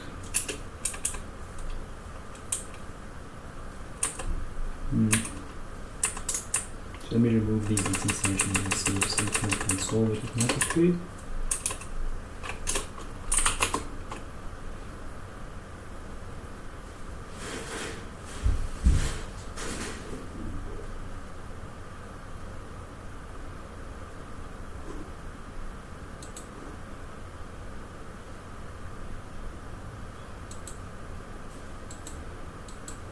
none.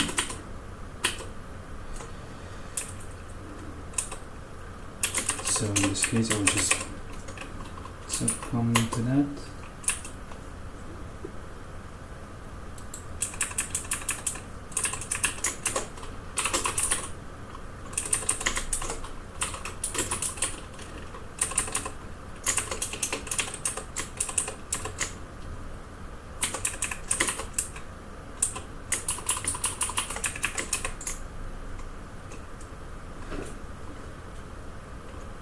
Okay, what we had there was, oh yeah, the assumption as well.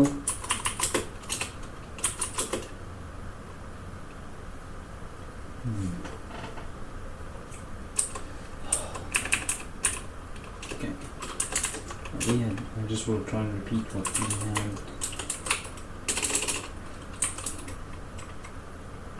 Oh, we already have assumptions because we're doing induction.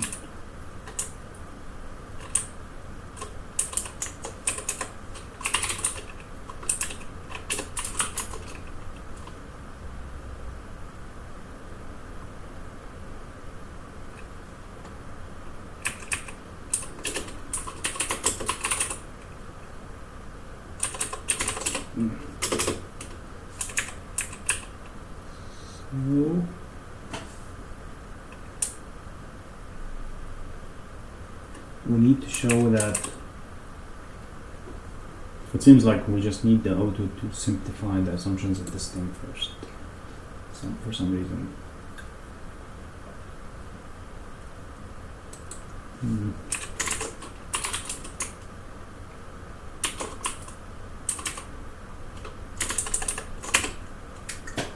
Yeah, let's do that. I think I will try and clean that up.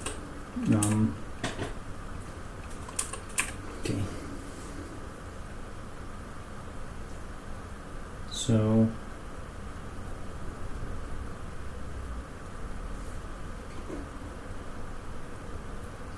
I will try to unfold that. No. Let me just apply the auto.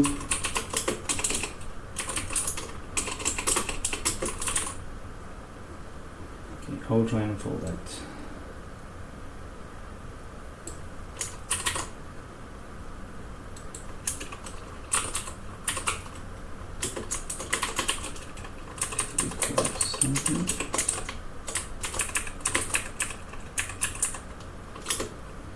Do this sec on 2 plus the rest of it.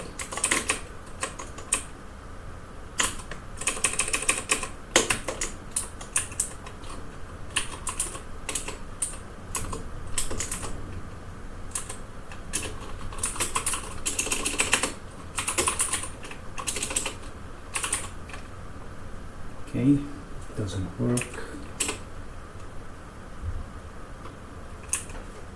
See that?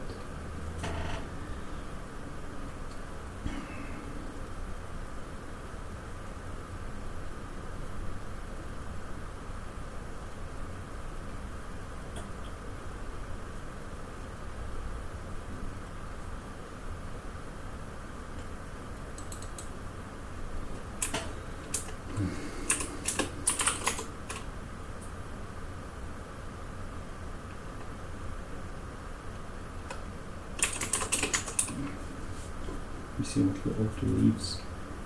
So this is the theorem. We resolve the first sub-goal because we already have the same set that add produces the numbers that satisfy the invariant, and then we only are left with that assumption. And that is the assumption that needs the theorem about add or bound. Okay. So let me just prove that assumption.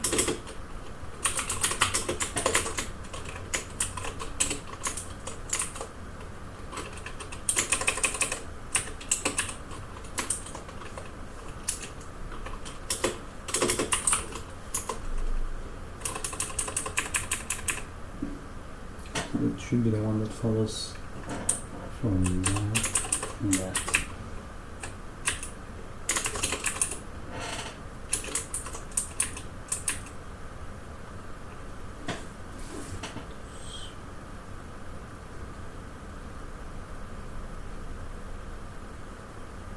is in that set. Okay.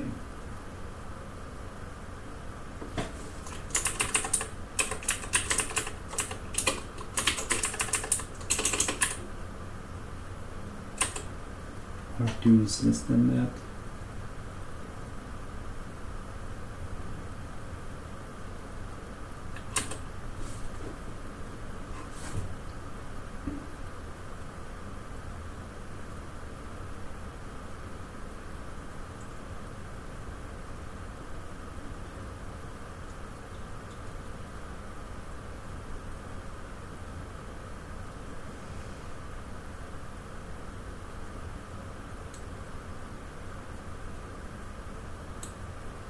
So this should match with that. And then what is this?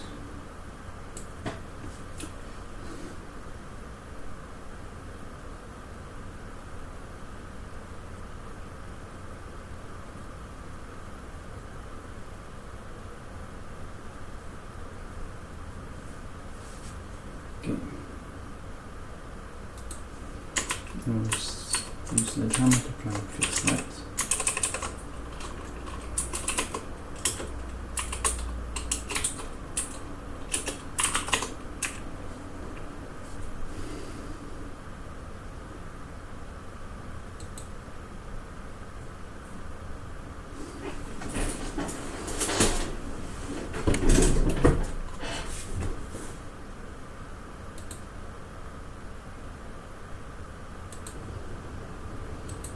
So let's see, when should this assumption actually hold?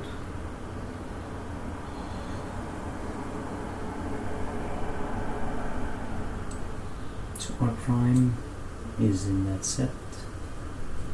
Any when we have X is in that set. And what's the second assumption? That everything in R1 is greater than R. Okay, and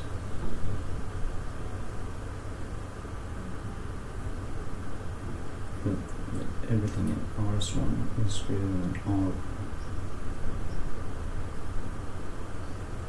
Okay, so this should only be conditioned on the fact that, like, this should have the assumption that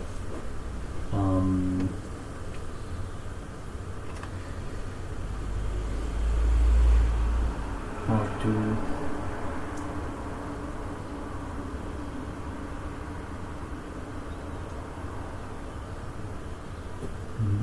which one of them? So we need that everything in R1 is a low. We need to say that R2 is a low bound and everything in R1. Okay, and everything in R1, and that can only happen if R2 is less than R1. Okay, so let's just try that.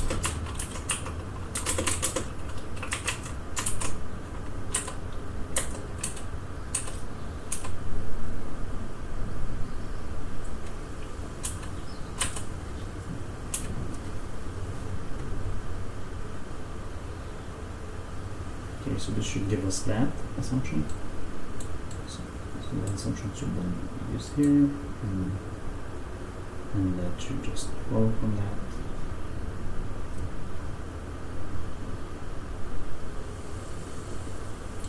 Okay, so sledgehammer scale.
Okay, so it seems like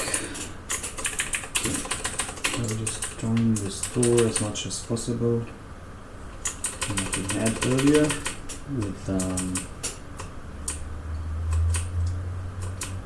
ISO proof, because this debugging is not proof. So we have two calls of auto. Yeah. Okay. So firstly, I will just try. Okay. Okay. Okay. So now the question is this. Yeah, we don't need that. Then we don't need that. Okay. Well, maybe I will leave it with the two auto calls for now.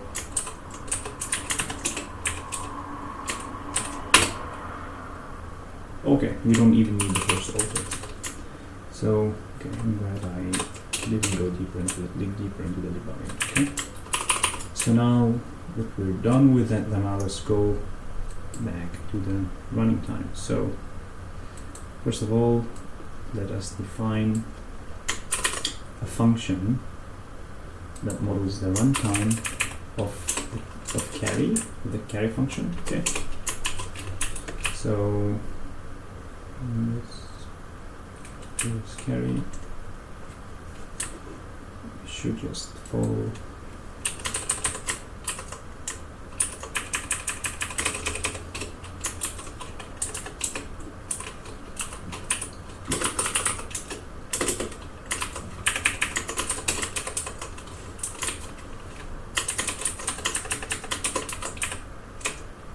So here it's going to be 1 as usual, and this one is going to be 1. Then terminates. Otherwise, it's 1 plus t carry of r plus. Yeah. Okay, and now this is the function t carry, and then definition t inc.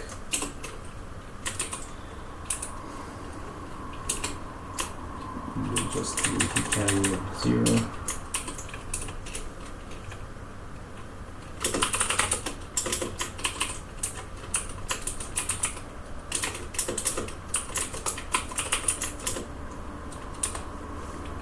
Okay, and then we need to show that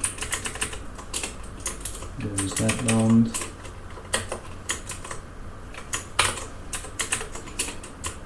Upper bound and time of carriers.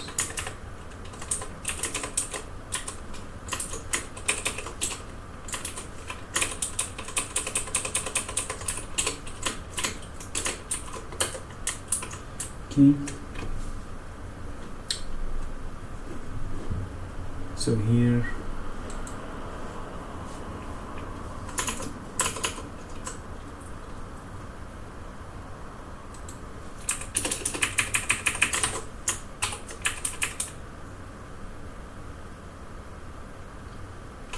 as usual, try and do it just by induction and see. Doesn't work, then you might want to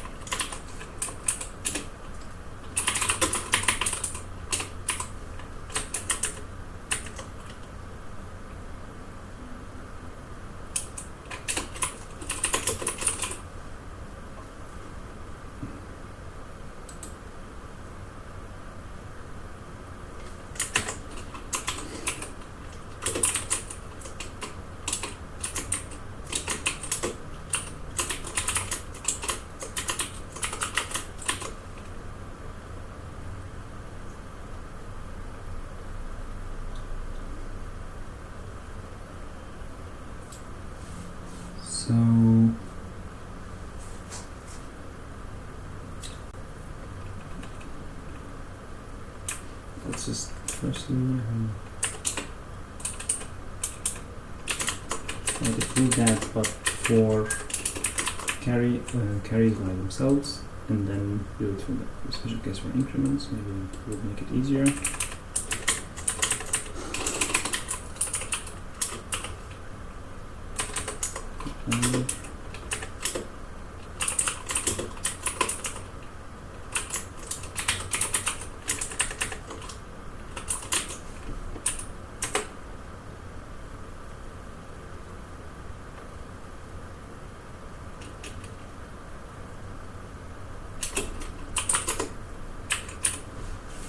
So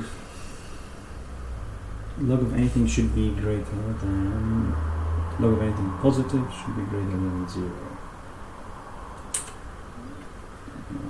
So what is the theorem? Let's try and get the theorem from here. So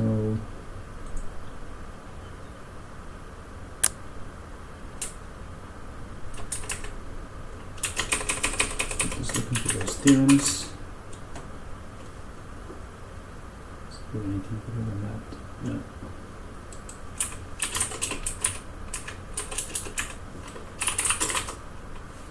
Okay, so this just says that if the logarithm of something, so this rewrites the proof obligation of trying to prove that the logarithm is greater than or equal to 0. So let's just add that. And what is its assumption? That a is greater than 0, and obviously 2 is greater than 0.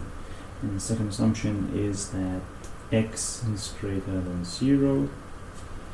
X in our case is this thing, and this is also greater than 0 because this is 1 and this is greater than or equal to 1.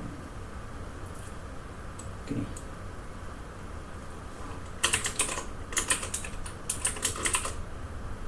That will work. No, it doesn't. Okay, so maybe I will just start a block to do that.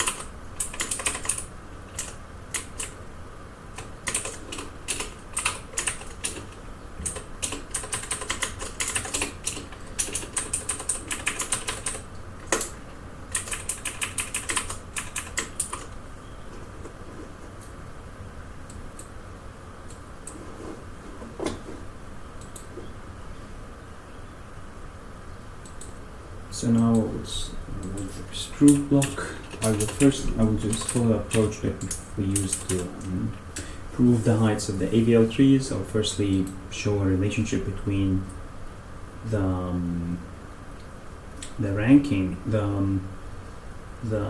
this time, okay, and the length, because this time is actually, if you look there, it just is bounded by the length, and then we can take the logarithm of and then we can say, okay, 2 to the length is less than or equal to alpha, then plus 1, then the length is less than or equal to the logarithm plus 1. So let us just try and prove on. So let's first here, well actually it should be a separate this here, okay. So in time of the carry should be bounded by the length of r's plus 1.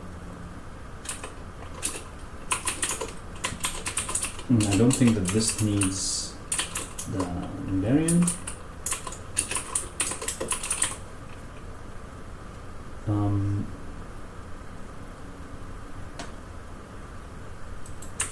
Okay, so here let's just do that.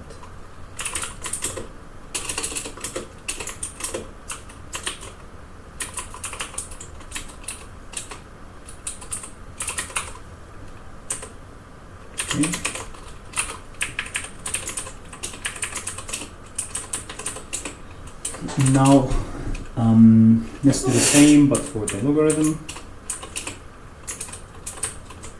So I will just use sledgehammer, give you that plus. find the lemma that relates.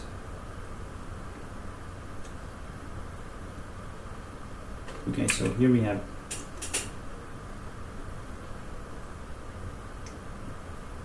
length of r plus 1.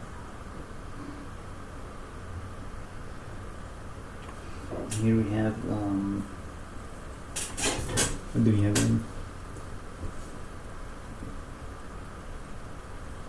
Okay, let me just get that lemma that relates the two things, the length of that.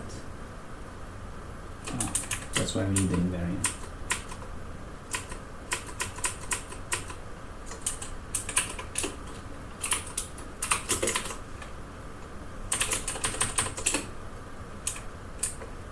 Okay, and this. Okay, so let's see.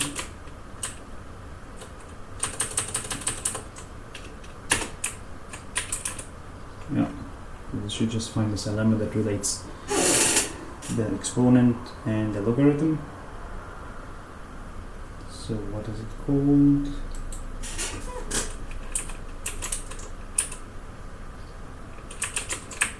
So what's this one? Keying bound auxiliary, and then just auxiliary lemma. Okay, and size. Okay.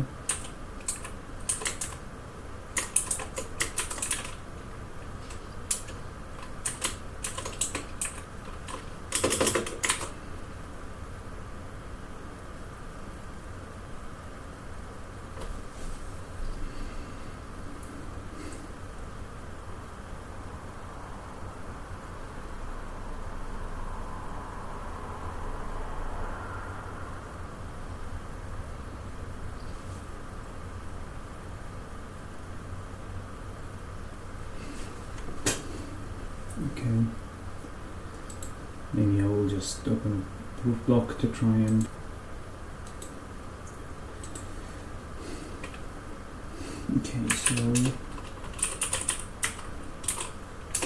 so firstly let us so firstly I will just instantiate that.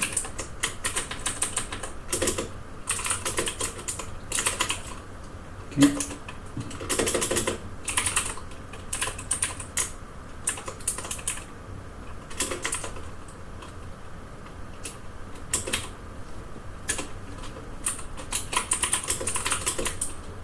And then we can say that the right hand side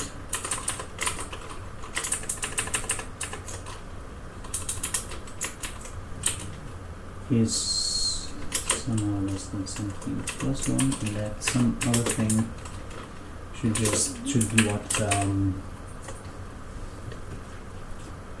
should be the logarithm. Yeah.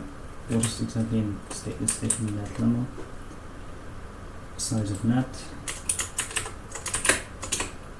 So this should be 2 to the length. So it should be the logarithm to the base 2 of that. So I'll just try that.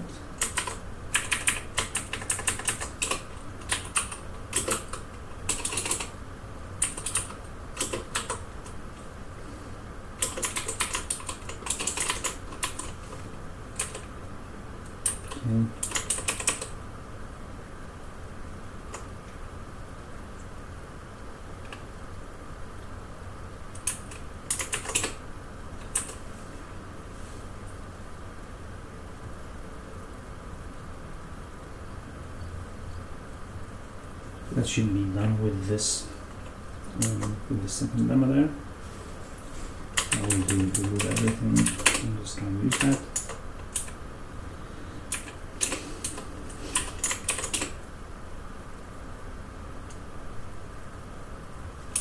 Just work.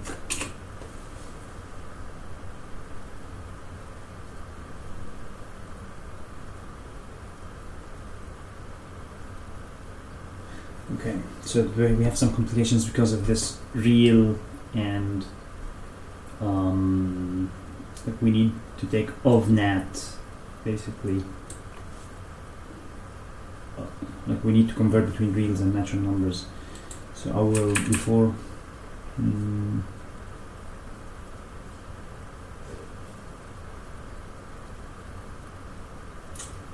So I'll just remove this +1 and start like that. Work with that just directly.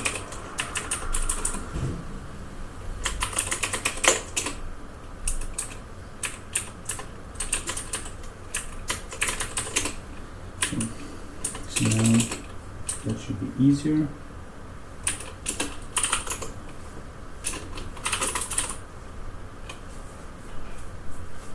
Okay. What does it say? I've lost. Okay.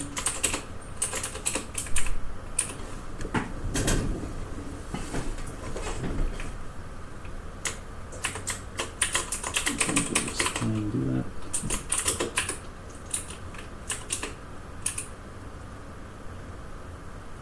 Okay. So I'll just take this lemma.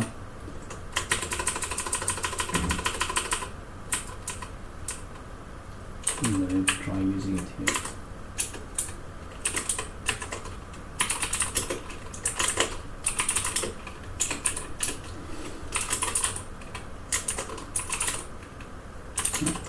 Okay. I think that does it.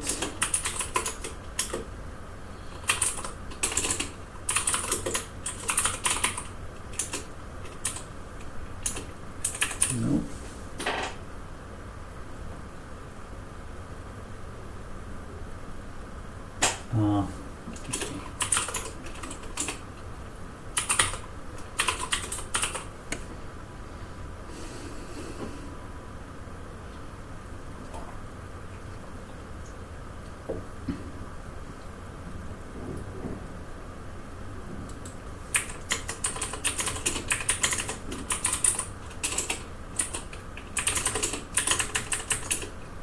Okay, so now we have done the increment.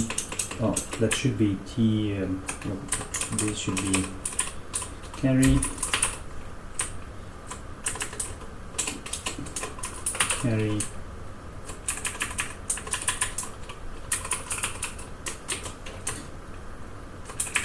and then this is inc.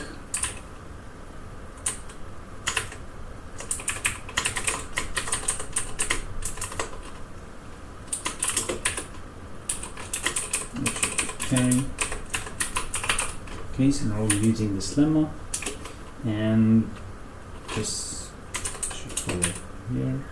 Okay.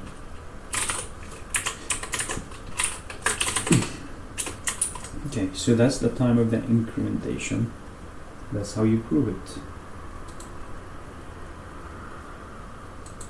And the last thing is the time of adding. So that is slightly more complicated than incrementing.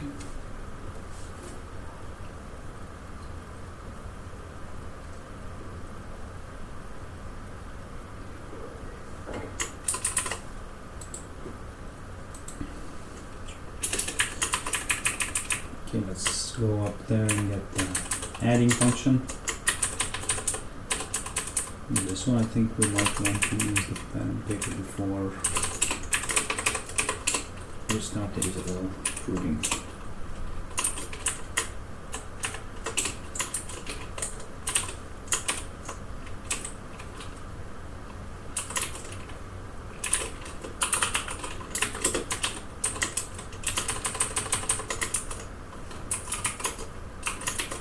Okay, so I'm just replacing add with t-add.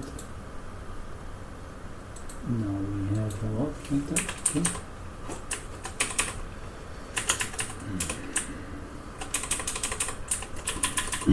This should be 1 plus, and here it should be t carry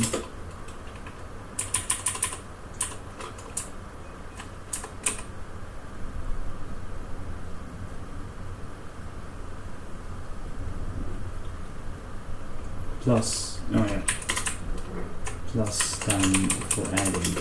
Okay, so we do two things there. Let me just see what's the problem with the type. Okay. Let's see.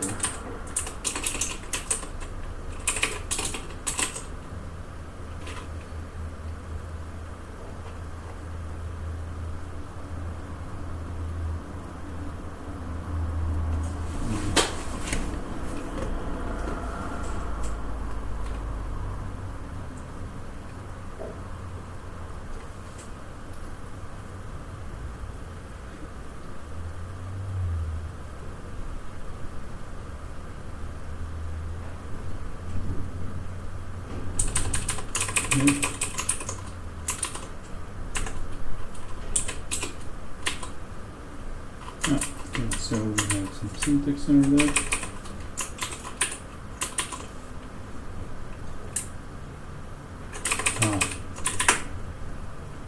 That's it. So this is the time function. I hope you like it's very obvious what I'm doing, because I'm just counting the number of recursive calls. So with every recursive call I'm adding a 1. So here this actually should be a 1 as well.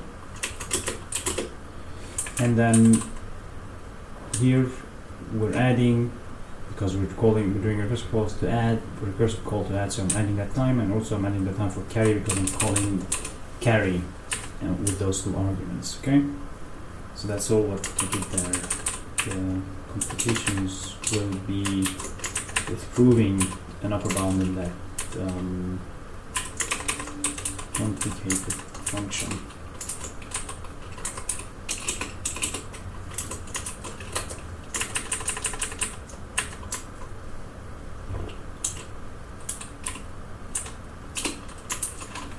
So this is just a fancy syntax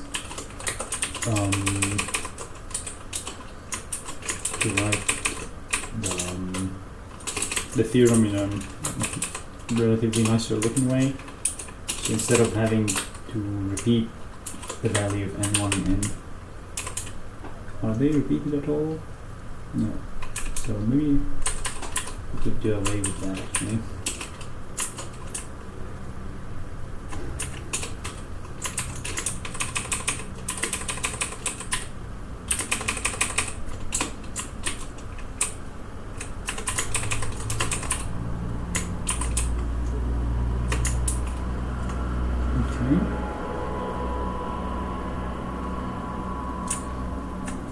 So it takes time that is also logarithmic in the numbers that you're adding, basically. That is what we want to prove here. So to prove that lemma, I think it's too much to try and prove it from scratch completely. So what I will be doing is go to the proof, the equivalent proof on binomial heaps. So here I want, so as I said earlier in the beginning of the tutorial, the add is equivalent to the merging function. So we need the proof about merging. So this is basically this is the lemma that we're trying to prove, the equivalent, and those are the two sublemmas that are used to prove it. Okay, so this is this says the time of merging is less than exactly the same thing that we're doing. Okay, so that's what we want to prove, and those are two lemmas that are used to prove that. So first of all, let us try to prove those, but for the addition. Okay, so this will not be insert. So this is a lemma. Let's go back to that. So here we're estimating the time in correlation with the result length. Okay, as each carry reduces the length of the result, as written in this comment. So insert, as I said, was carry, I think, t carry, okay, plus length of carry of some r and r's, some rank and ranks, and ranks. And this one should be ins3. This should be just carry, because insert is equivalent to carry. Yeah. So we're going to do these transformations. This should be add. Right. Okay, I'll remove the subscripts again because I don't like them.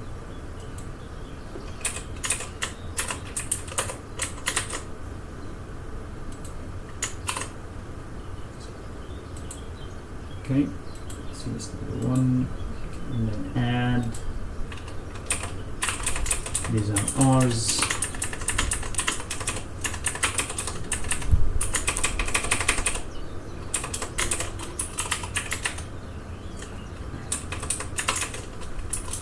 Okay.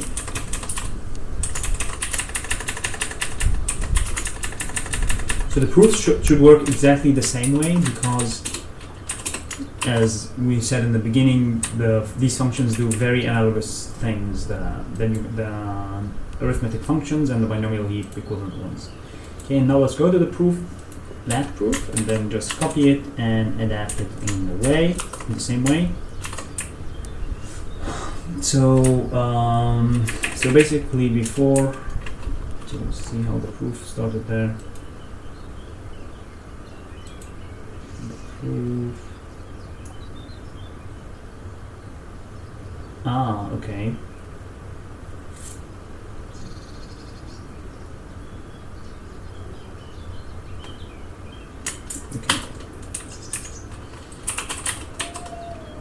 Proof, and then just remove the subscripts.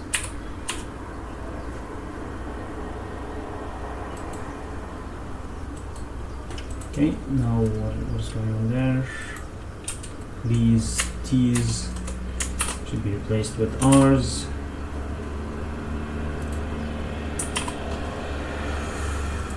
Okay, and T merge replaced with T add. Okay, and what else? So these are the assumptions of the invariance. Instantiating them. Okay, let's see. T add length. Where's T add length? Oh yeah, this one it is. And this should be carry. Okay, these equals. Okay, so let's go down to the actual proof and see. Okay, so those should be just invars.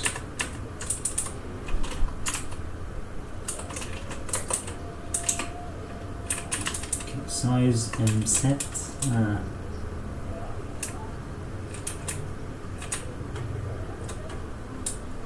Let's go back. Let's go to the original proof and see what's going on in this step.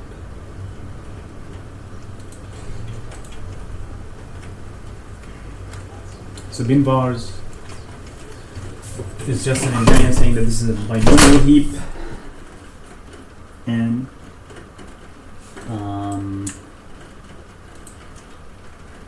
this says it's an invariant. And okay, so that is equivalent to which theorem? Yeah, to the theorem that we had there, size S naught. Okay, size S naught and the same. Okay, seems like the proof works exactly the same. Yeah, and that does it for us. So let me just say one word. So here you're getting the conclusion of size S naught by saying them like that. This is exactly equivalent to saying that. So this of and then are the contrapositives of each other. Okay, so one of them is for forward reasoning and one of them is for backward reasoning, and that's it. So that's all for today. I hope you have enjoyed it. Thank you very much.